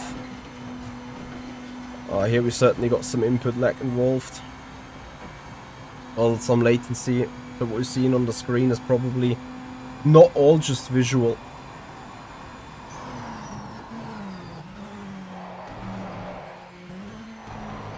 We certainly need to optimize, or they need to optimize the usage on GPU.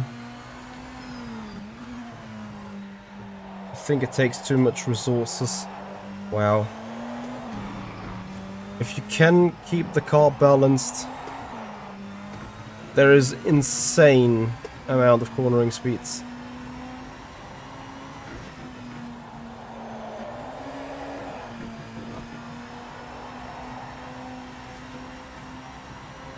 Moscow is me. Hello there, thank you for joining. Appreciate your follow. Welcome to the stream.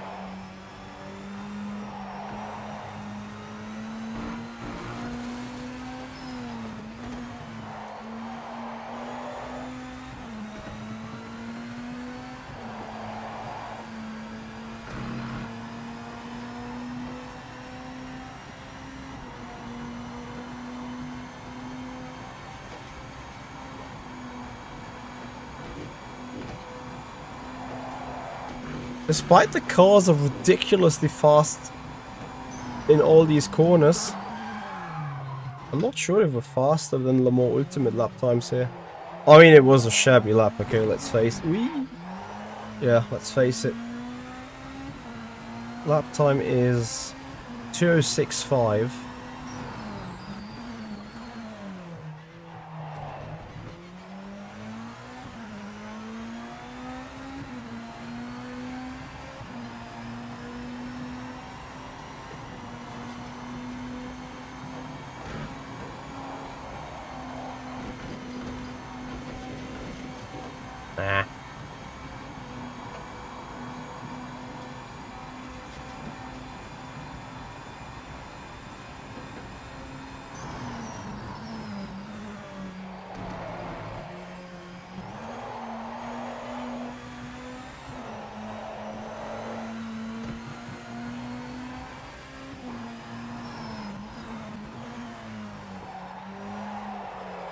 I think way too much low speed grip.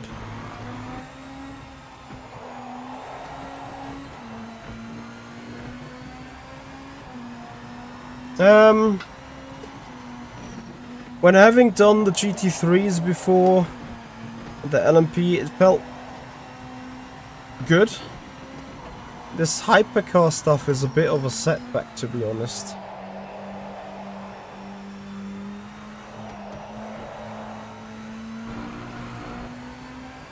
Here also the FFB is a bit more dull. Maybe the hypercars have just not got all the amount of love that all the other cars may have gotten. You feel a difference, that's for sure.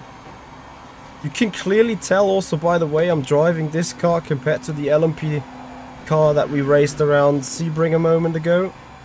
But this is a different type of driving, isn't it? I think you can clearly tell that.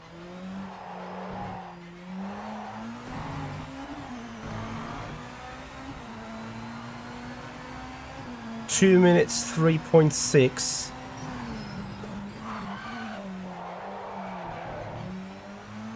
I think this is faster than an F1 car, at least in turn 1. What the fuck? Last lap.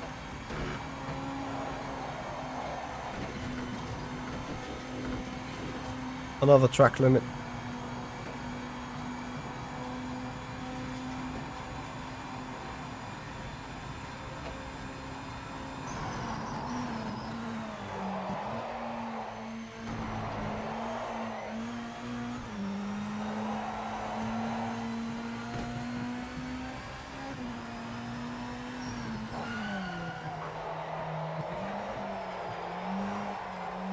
Faster than an F1 car in Rivage as well.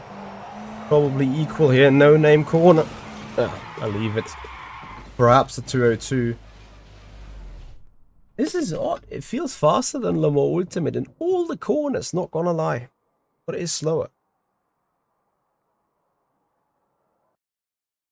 So, I want to say that Hypercar experience was a bit of a setback.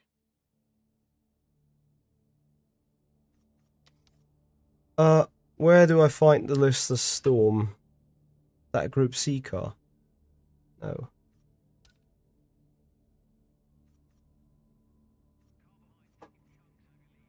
I want to give this one a go. This is one of my favorite looking Mercedes ever built. The car that flipped in Le Mans, I think.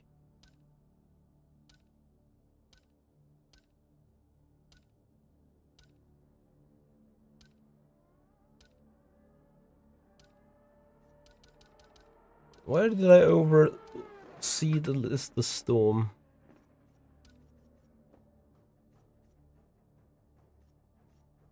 Am I blind?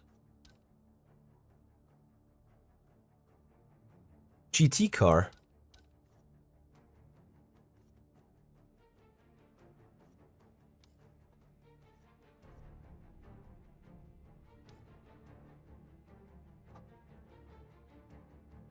GT1? No. The Elise GT1 is not either.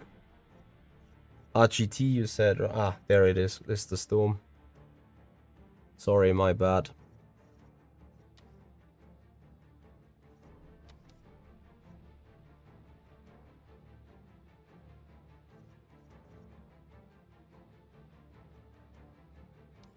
Let's go with the Kyalami. Can you move the camera around the car live Corona fence? Yes, I think you can do. I'll show you in a moment. And while we load into the game, guys, please give this a thumbs up, subscribe to the YouTube channel, follow us on Twitch. If you want to see more insight here in PMR in the future, or a more ultimate content, which is what we obviously do. But flat bet poker, I'm probably not going to do Nordschleife, and you know why that is. So, about cockpit setup, a seat position. Firstly, I need my field of view to what it is. Then I want to tilt this a bit down so I can see stuff. You can move backwards. You can move sidewards. That's reasonably not a good idea. And obviously lower, further up. Okay, we save that. I didn't know that the Lister was a right-hand side drive. Tobias, thank you. Hope you enjoy the stream. Cockpit setup. No, we've been there. I wanted to go return to pits because I want to put vehicle settings. The FFB tab. It annoys a little bit to reset that all the time. Maybe you need to go through all the cars once and like get yourself a base setup in. And then at the end of the day, you may have different setups for the FFB per car anyway. Right.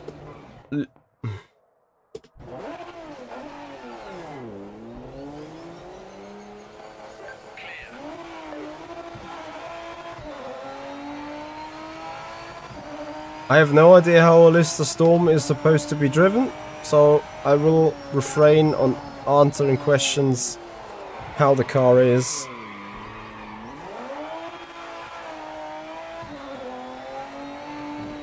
I think it got a great sound though.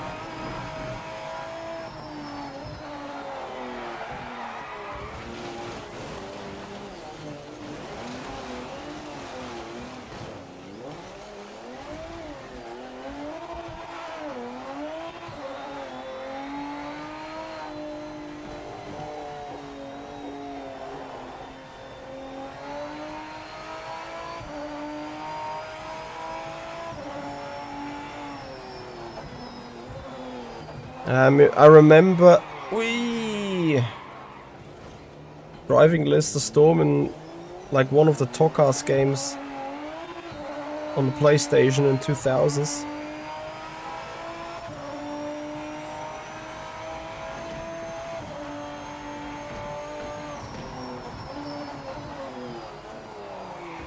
Car has no brakes. No brakes.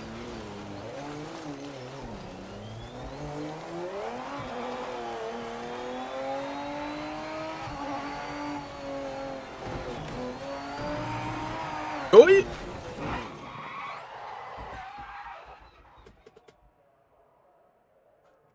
Yeah, I think I effed the car. I have no idea how difficult they were to drive or not.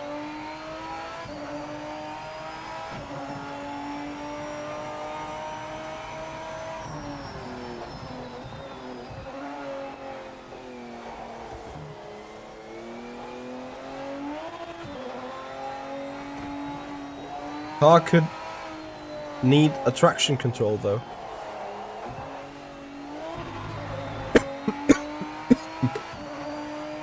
I'm not sure, to me it feels like whenever you're off the throttle the car's gonna spin. And then here it's fine.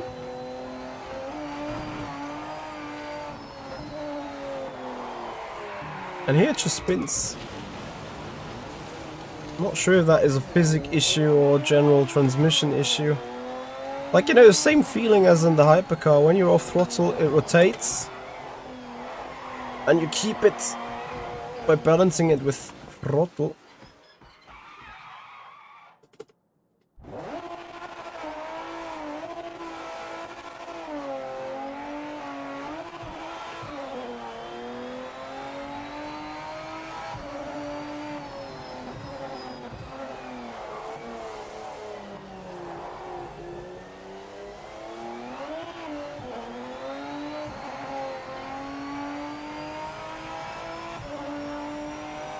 I mean, understeer I can... Well, maybe not.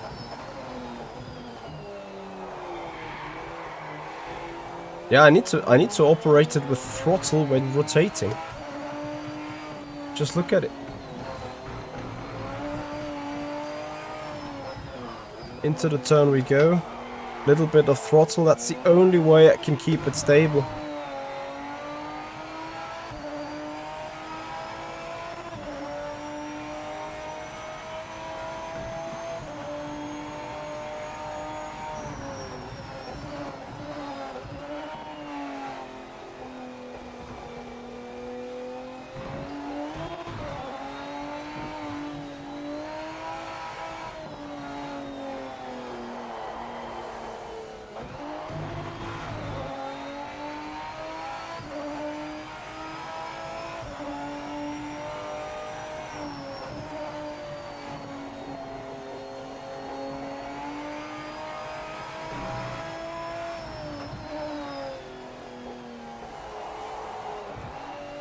Yeah, as soon as I operate throttle on turn entry, it's fine. If I don't, it's not.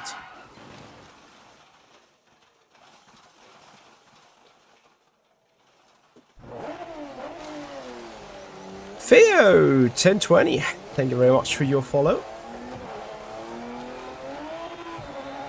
I mean, look at my tire temperatures now, apart from the fact that the rears are already completely smoked.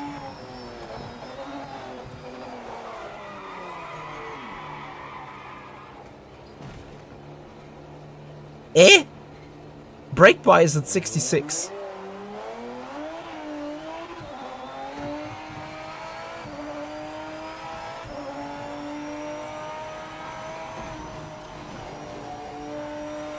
Ryan DB55, thank you for... Yeah, okay, that is more of a gearbox transmission issue rather than a brake bias issue. Noted.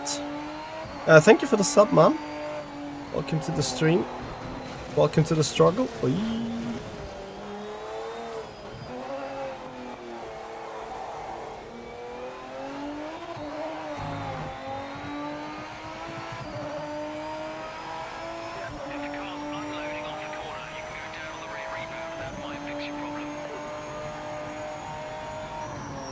That engineer is telling me interesting stuff.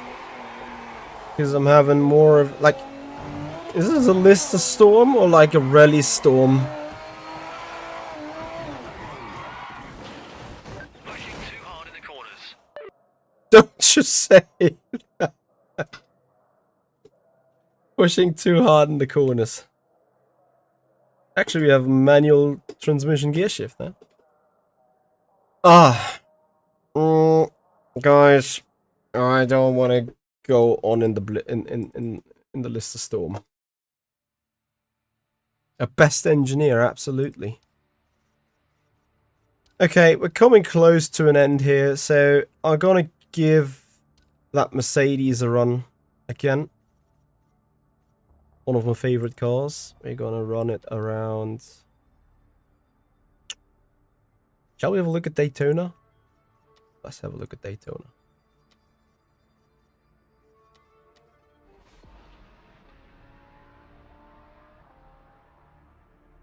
And then, because everyone said the Aston Martin GT3 is so nice, we're gonna take out the Aston Martin GT3 on...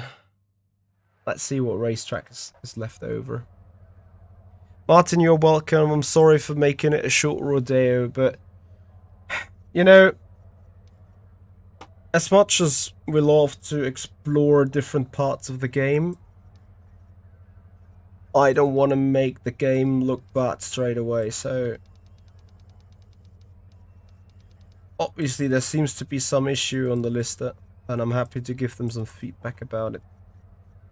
Yeah. So... Let's get on to the next car. One of my favorites.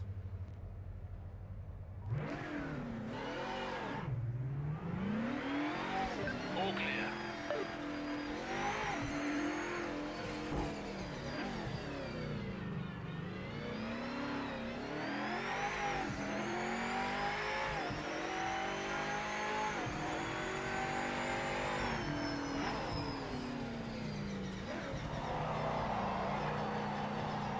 Sadly, that car was technologically so bad. Ah, what a sound though. Not at all what a Mercedes sounds like today. Massive understeer machine.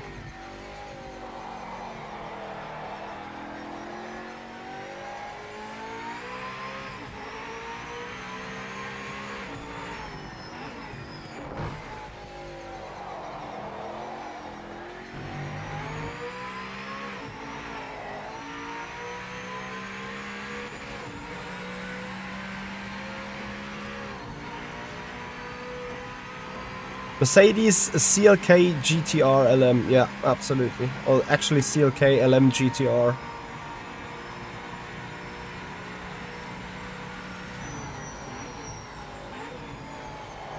Ooh. Is that the new chicken? Has Daytona rebuilt the chicane here? The bus stop?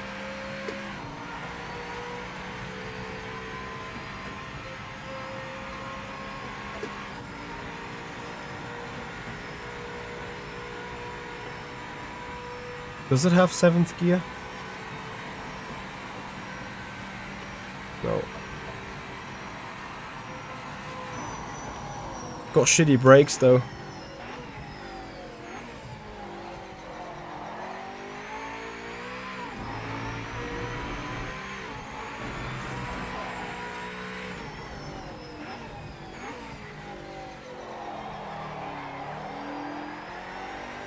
I didn't know that in Daytona they have rebuilt the chicken.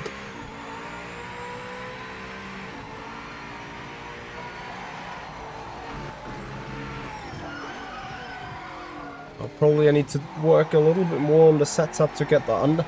It's refreshing to have an understeer issue on a car, isn't it?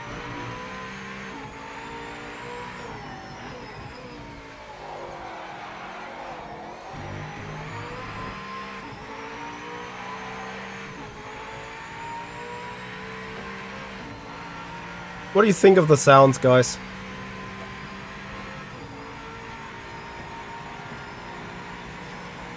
But is this the CLK LM, guys? I think that is the car that actually flipped. Oh wow, so bus stop is finally a proper chicken, eh?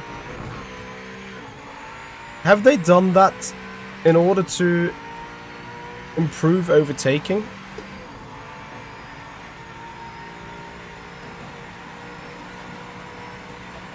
Yeah.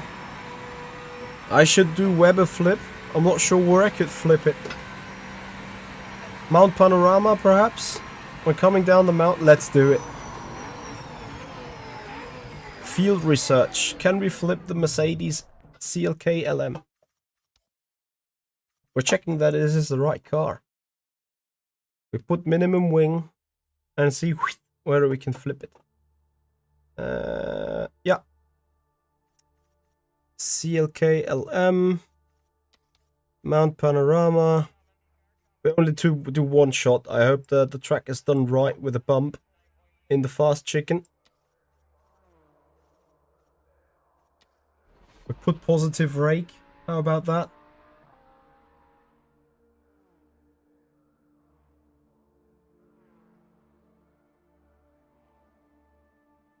Interesting stuff that what we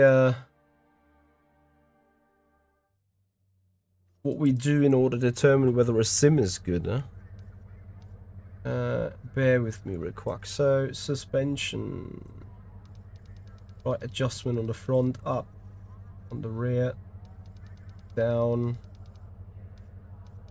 So that's positive rake. 97 at the front, 88 at the rear. Transmission, I can't wait for the understeer. Minimum wing. Engine drivetrain. I'm not gonna deal with the FFB for the moment. All clear.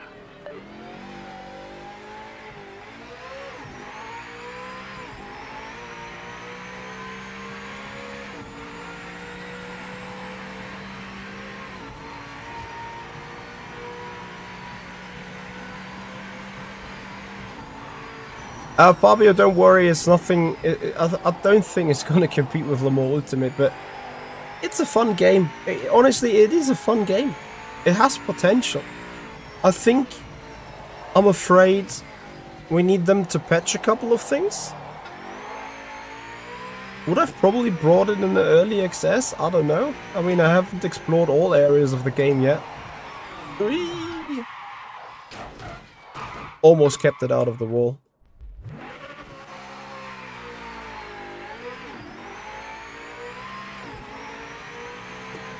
But like, again, it's going to be... Ah, the car's broken. Oh. Ow.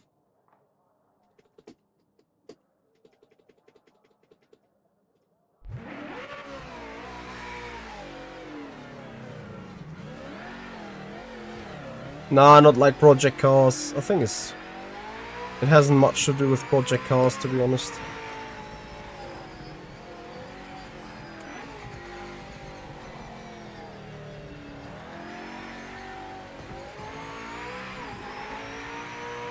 Can we flip the Mercedes though?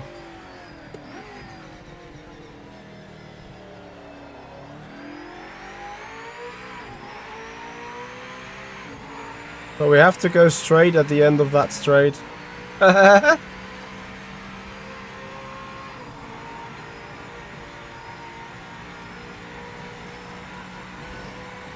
Bakostroma, you would also say.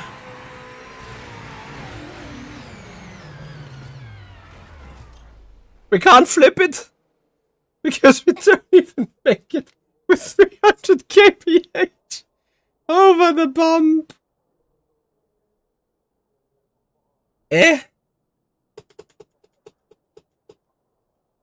Disappointing.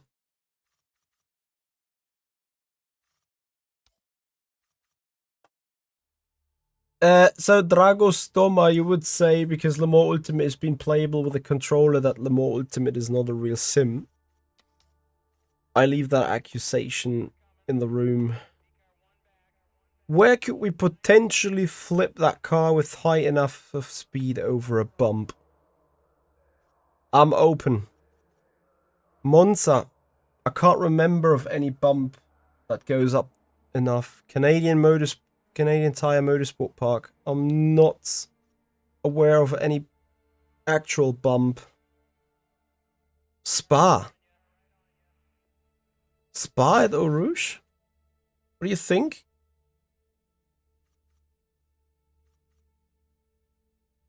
Donington? I don't think so. Kyalami? Nope. Lime Rock Park? Nope. Silverstone? Nope. Nürburgring? Somewhere on the Nordschleife? Not necessarily. San Marino?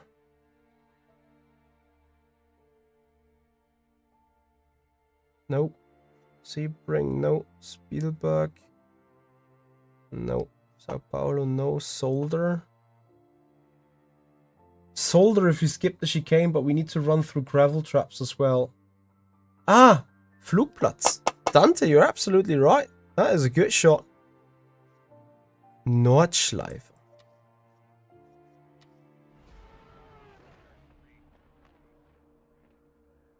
Yeah, you see I'm not too much of a Nordschleife fan, right? Okay, quickly, I'm gonna try that. Then I'm gonna race the GT3 Aston Martin, and then I'm gonna call it a day, guys.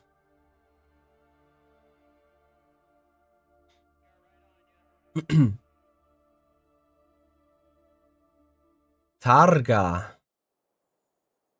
Northampton car park track. I smell fire. Vehicle.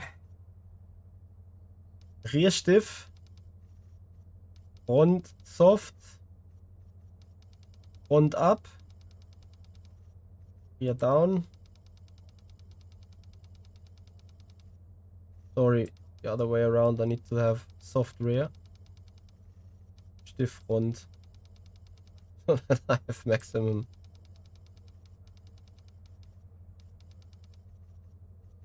This is going to be fun. I'll leave that normal. Wings. All it needs is a good exit out of that one turn. Alright, can we do it? Here we go. Flipping the Mercedes.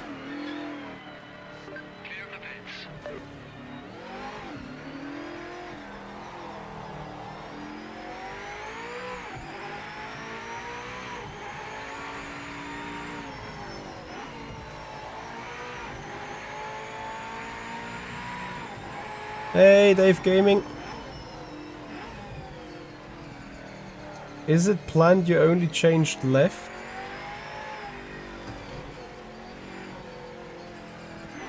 What do you mean, Dave?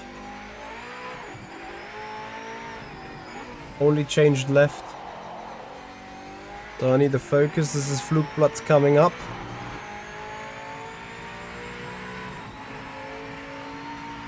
Can it fly?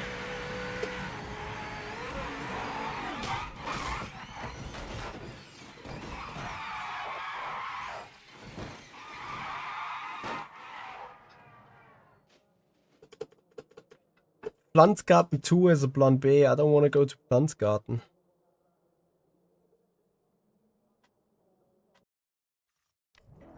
We try optimizing.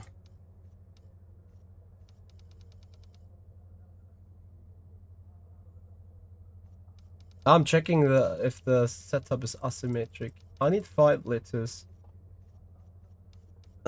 Changed left. No.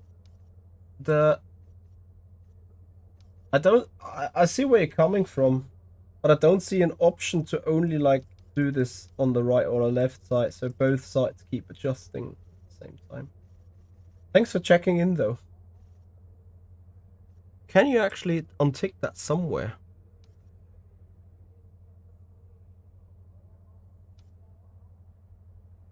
Oh, never mind. It's a fair question. Maybe for better acceleration, the final drive, I click lower. But no, I can't find anything where you say, just let me do the left side. That's actually something that they potentially should fix as well. So I kinda effed up in the speed going out of the area before the Flugplatz.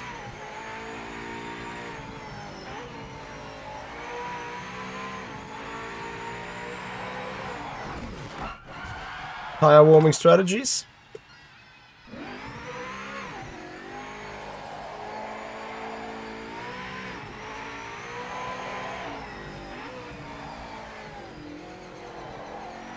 So, need to set up this upcoming corner already.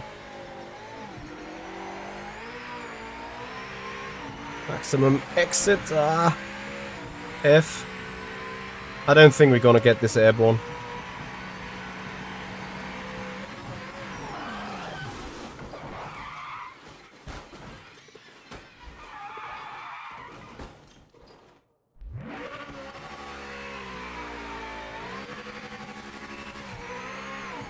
That rear wing is quite massive. Exit Fuchsröhre. Let's have a go. Matti Kake, thank you so much for joining. Ooh. Car's good, car's fine.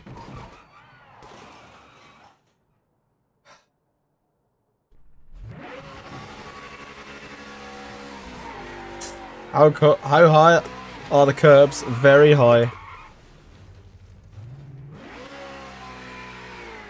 The Fuchsröhre is this upcoming part, I think.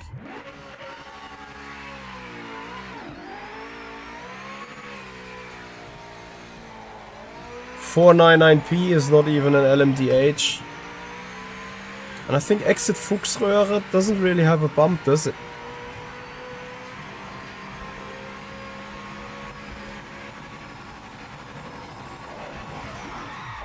Actually, I just crashed because of... This is probably not even a slow way around this.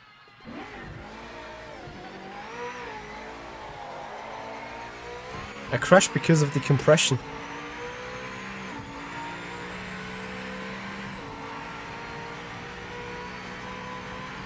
I think to a console player, if the game feels the very same like it does here, unceremoniously still bonks the wall. Göttinger Höhe. Maybe the car just gets airborne there. I don't think so though. Oh, I'm just gonna complete that. So we have also had one look at the Nordschleife, right?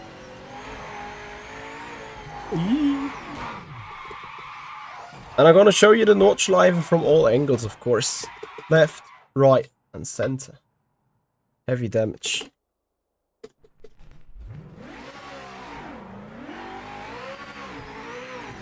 I mean, I've set up the car in a pretty shit way. Stiff front, soft rear. Positive rake. This can't be good, right? Can it?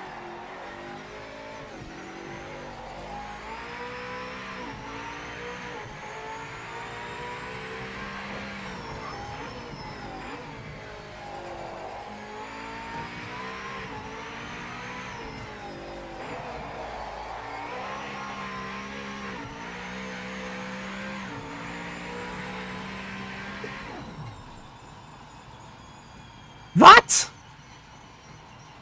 Ah, out of fuel. I just thought with shifting from fourth and from fifth to sixth, I killed the engine. It's out of fuel though. Okay, guys, I'm gonna abort this here. This isn't. We can't flip the car. Let's face it. Right. Last adventure. GT3 Aston Martin. And are we gonna come to an end of that one?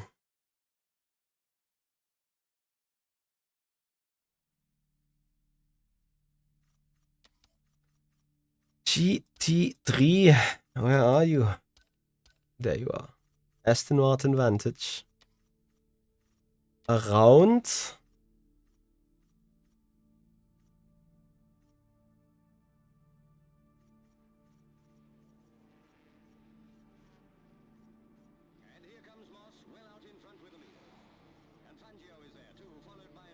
San Marino. Oh, I think that's a That's a fair one to look at.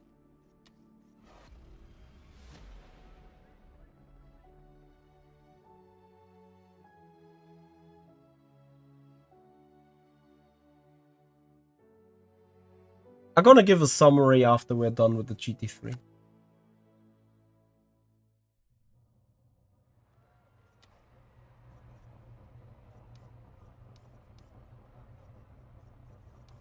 Ah, shit. Also shit.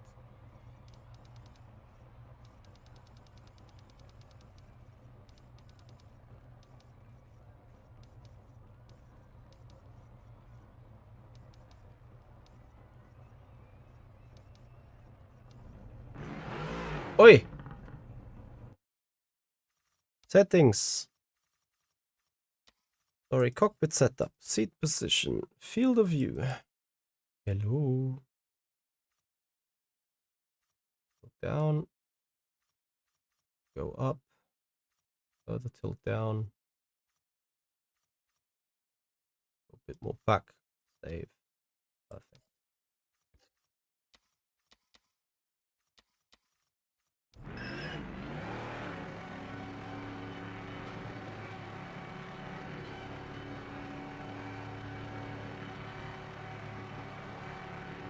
Hammer down now. What is this?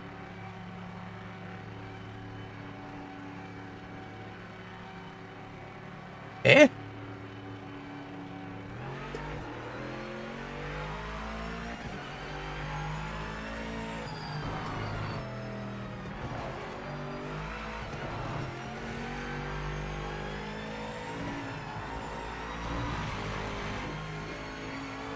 Autopilot.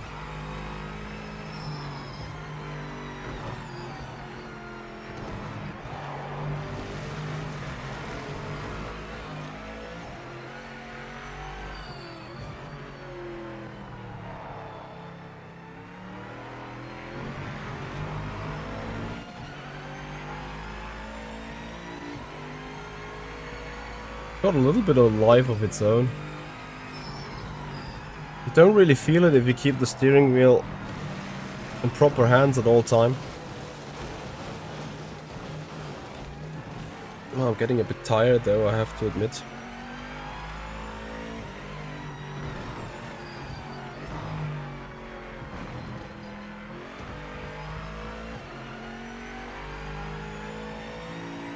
Hey Stefan.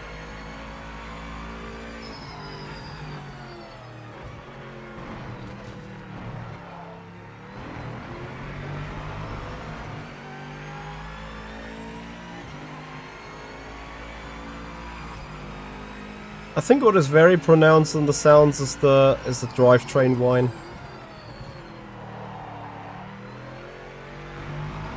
The Aston Martin out of the box feels pretty alright though.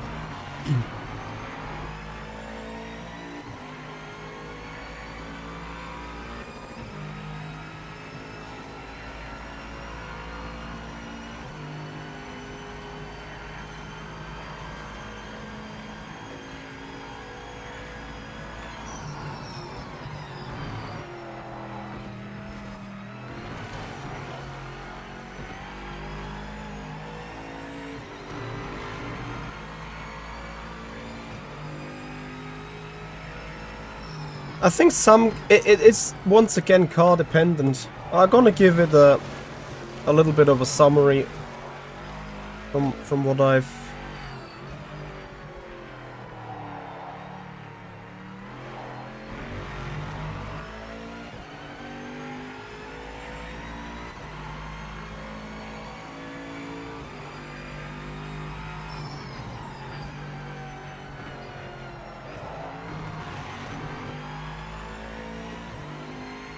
Nah, the wheels shouldn't be jittering like that.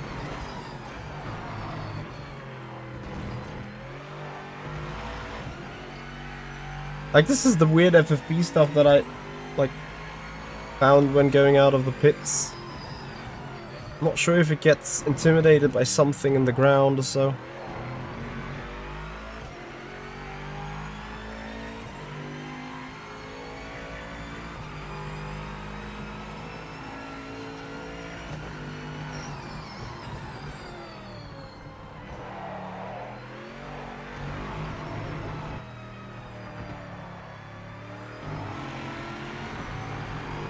Hi Fonseca, hello there, how you doing? Thank you for joining. So guys, on our YouTube channel we are locking 8 more subscribers of 14,100. Guys, if you want to see more PMR stuff, if you want to see more sim racing on Le Mans Ultimate as well, then please consider following on Twitch, subscribing on the YouTube channel. If you haven't done already, make sure to give the video a thumbs up. Yeah, this FFB inputs, I don't know. I felt the Lambo in the wet was better in Spielberg. Again, after the stream, guys, maybe tomorrow, not tonight, but tomorrow when the stream has compressed and processed on the YouTube platform, I'm gonna add capitals and, no, not capitals, I'm gonna add chapters in the stream description, on a YouTube description, so you can come back at this stream and watch specific things you wanna have a look at into. Some of them are a bit longer, some of them are a bit shorter into the things that we've done. I personally have to say, like, the sound, as much as you guys consider some of the sounds odd, I think for the Aston Martin GT3 it's alright. I think it splutters and roars like a distinctive Aston Martin GT3, no? What do you think?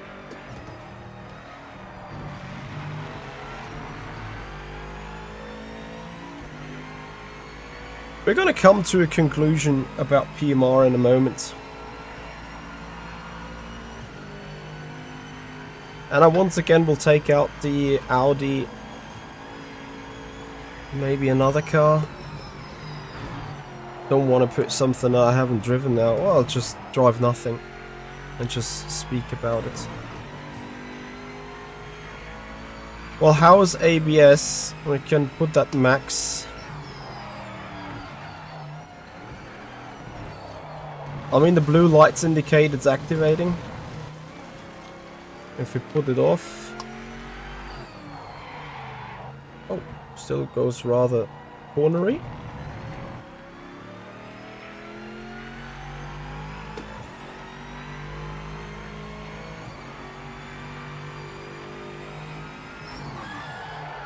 That goes straight.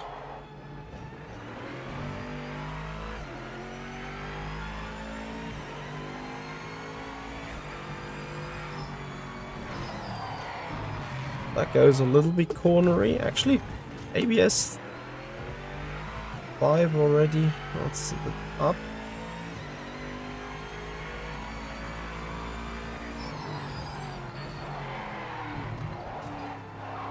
Okay.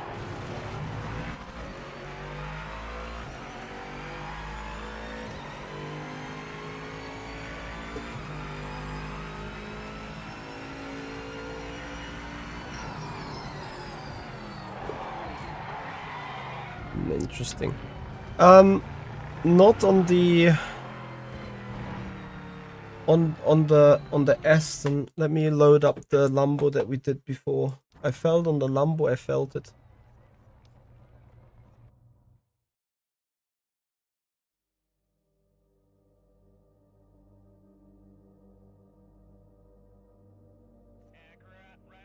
Flatbed poker, I'm having both. And yes, I'm gonna put one of that.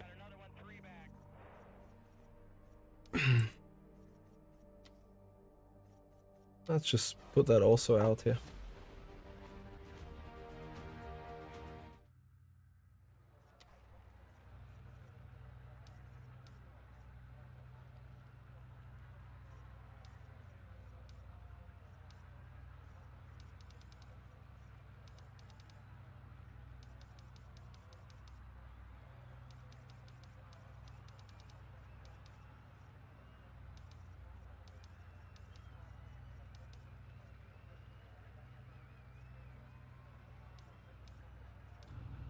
I think the GTEs are DLC in there, not in the base game.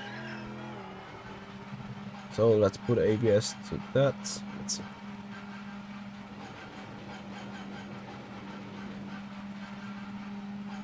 Hammer down I wouldn't compare PMR to LMU.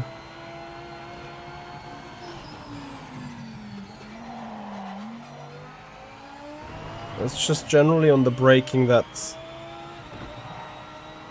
car jitters a bit more.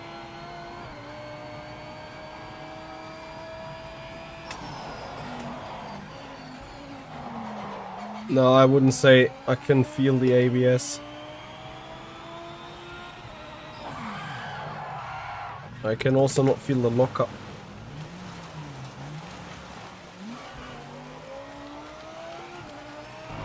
And to me also the Lambo feels been like a better GT3 car to showcase actually than the Aston Martin.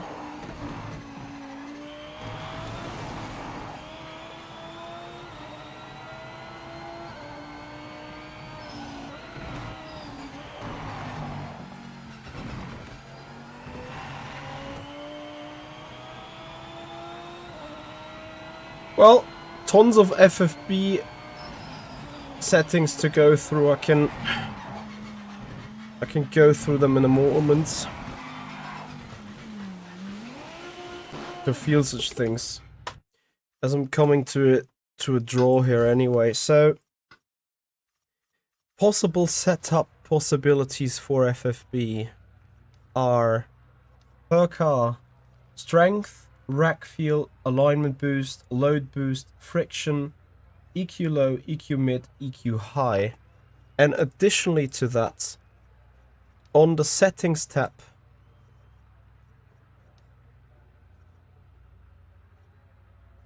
drive, settings, input device settings, global force gain, low force boost, force feedback detail, force feedback smoothing, force feedback headroom, haptic strength. So that is 8, 9, 14 or 15 different parameters to be set for FFB. So just from the settings that I've used now to make it drivable for me in the first place, I'm probably not going to have 100% perfect setup FFB yet. So maybe you can make these effects feelable. I'm pretty sure you will. But with me having the game installed like for an hour or two now, before actually doing the stream, I haven't simply figured it out yet that much. So I just went in with something that made it feel goody, let's say. So, conclusion. Project Motor Racing. I do believe it does have potential. I do believe it is going to be a fun title. I do believe that we will enjoy racing it.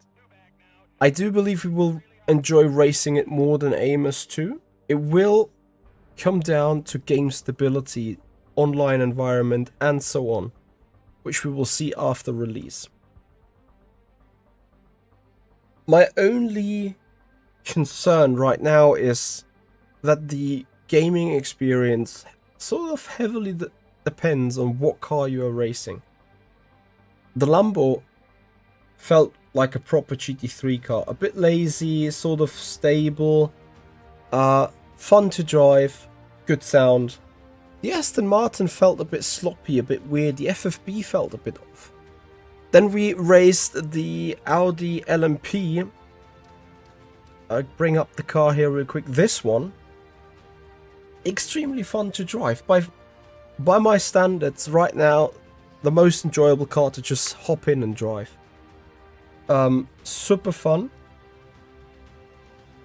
Okay, ciao, she says. Don't say okay, ciao, I'm closing. Most enjoyable car. Great gaming experience, great feeling, great. You know, if Yann is still around, he will be particularly interested in this car, so I may give this an extra shot. This feels absolutely fine. Hypercars right now, to me, a big construction area right now still. Also, they're like, you can feel the potential there too. But I believe we need a couple of patches to get this hypercar area right. Based from the fact, and we're speaking about fact, Valkyrie hypercar is not an LMDH, neither is the Peugeot, nor is the Toyota. It's a naming thing, nothing too crazy, but yeah.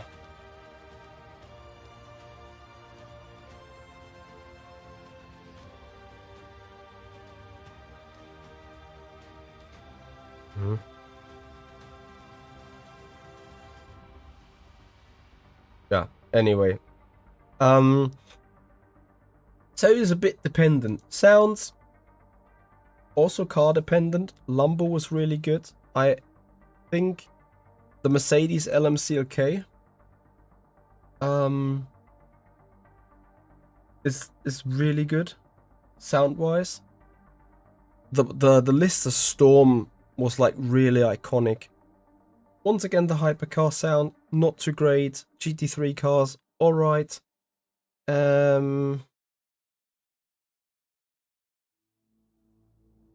Yes, they're not on the FFB, and once again it comes down to the cars. The Audi LMP, great car, great FFB, great stuff. The hypercars felt a bit empty. The GT3 cars felt absolutely alright. The Mercedes LM CLK on the FFB, like, extremely high forces. That said, obviously we do have adjustable FFB settings per car and strength, like you can even adjust it on the fly. So yeah, it is so much adjustment possibilities. And this is when I sum it up.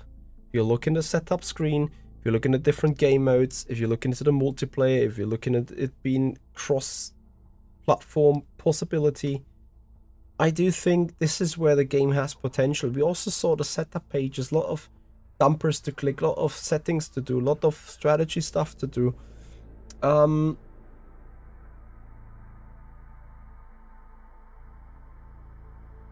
Yeah, I do believe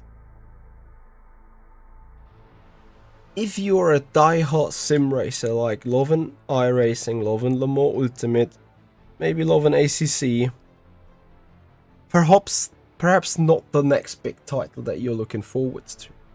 If you're a casual gamer, if you enjoy GT7, if you enjoy Rennsport, if you enjoy like racing in general, F1 type of stuff, things where you'd be like, I don't want to race the pros and get like lost in details everywhere, especially when it comes to setup and driving the cars on point. Fans for Amos 2, I think this is for you. This is worth a try at least.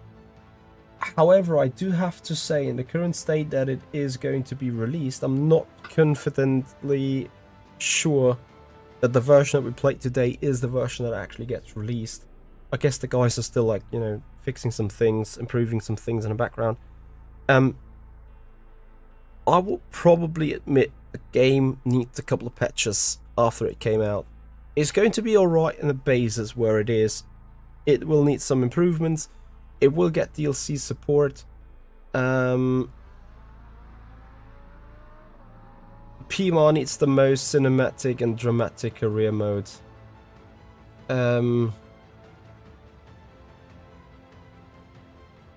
Well, career mode, that is actually a good point, which I think is a benefit. In career mode, and I hope this resolution goes into the screen. Yes, it does. Start your motorsport journey by choosing continents as a HQ. When making a choice, remember all cars and events are immediately available. At the cost, the cars and entry fees will be affected by my location. So event travel, repair costs will be deducted after each race. Sponsorships are the lifeblood. So we need sponsorship money to get into this. So here we go. If I put myself, I don't know, into Europe, then there's different sponsorships models. One that gives you a monthly payment, one that gives you only payment when you win, one that gives you payment when you are driving respectful, Some are covering your entry fees, some are giving you a bonus in finishing, some are giving you a bonus if you don't make a single scratch car on the car. Some only give you money when you win, some only a big sum when you're a champion. Some are... here, the brand covers the full amount of your damage repair expenses, but you agree to provide some sort of return on investment by handing them a portion of your race winnings. So if you win races, the prize money that you get, you share it with your sponsor, but therefore, like, they cover the full repair costs. If you both qualify on pole and set the fastest lap during the race, the brand matches the pay of the race winner. So that is like, you know, if you're just here for the show, you just want to show off, then this is the one. Then you set difficulties, you set your starting budget, like either 650k, 2 million. And then I think you need to buy cars. So obviously in the career mode that I quickly teased, I bought myself a hypercar, entry fee of 127.5k. I got 360 in. If I fuck up, I'm quickly out of money. Game dusted and done. Here, like, to give you a little bit of an idea, GT1s, GT3s, $450,000. Mustang GT3, $600,000. What else do we have? Audi, cheap one, 360k. Audi R8 LMP, 1 million. And I think hypercars are like 1 million and something as well. You can sell the car if you F up. Probably that might be the case, I think. Let me see. Yes, I can sell it.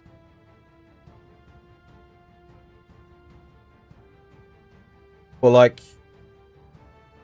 I think I bought it for a little bit more expensive money, but I'm not sure. No? Does it add up? I don't know.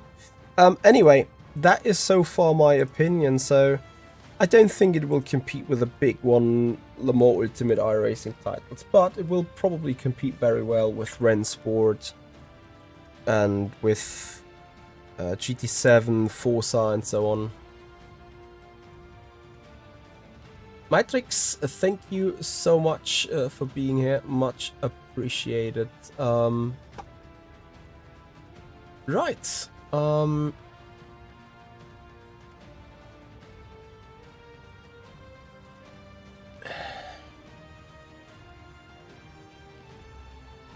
Guys, I think we call it a day here. I say thank you so much for watching. We may come back with more of PMR racing in the next couple of days, maybe weeks, when it's out, checking out how is the multiplayer and so on. So if you're interested in that, make sure you subscribe down in the subscribe to the YouTube channel and follow us on Twitch to not miss out on the content. For the time being, I say thank you for being with us, thank you for being with me, and for exploring the game with me together. Again, I will put down stamps and chapters into the stream, so when you come back here tomorrow, maybe tomorrow evening, I'll try to do it tomorrow morning straight away, you can skip through the stream again, looking at the different things that we've done, that you want to see impressions on, and so on. So if you joined late, don't worry, this video will be up for grabs for you. Shoin Wong, I'm running a GSI GSI Hyper P1. That's gonna do it for today, guys. Have a great weekend, everyone. Thank you for joining. Hope you've enjoyed it, and see you next time. Bye bye.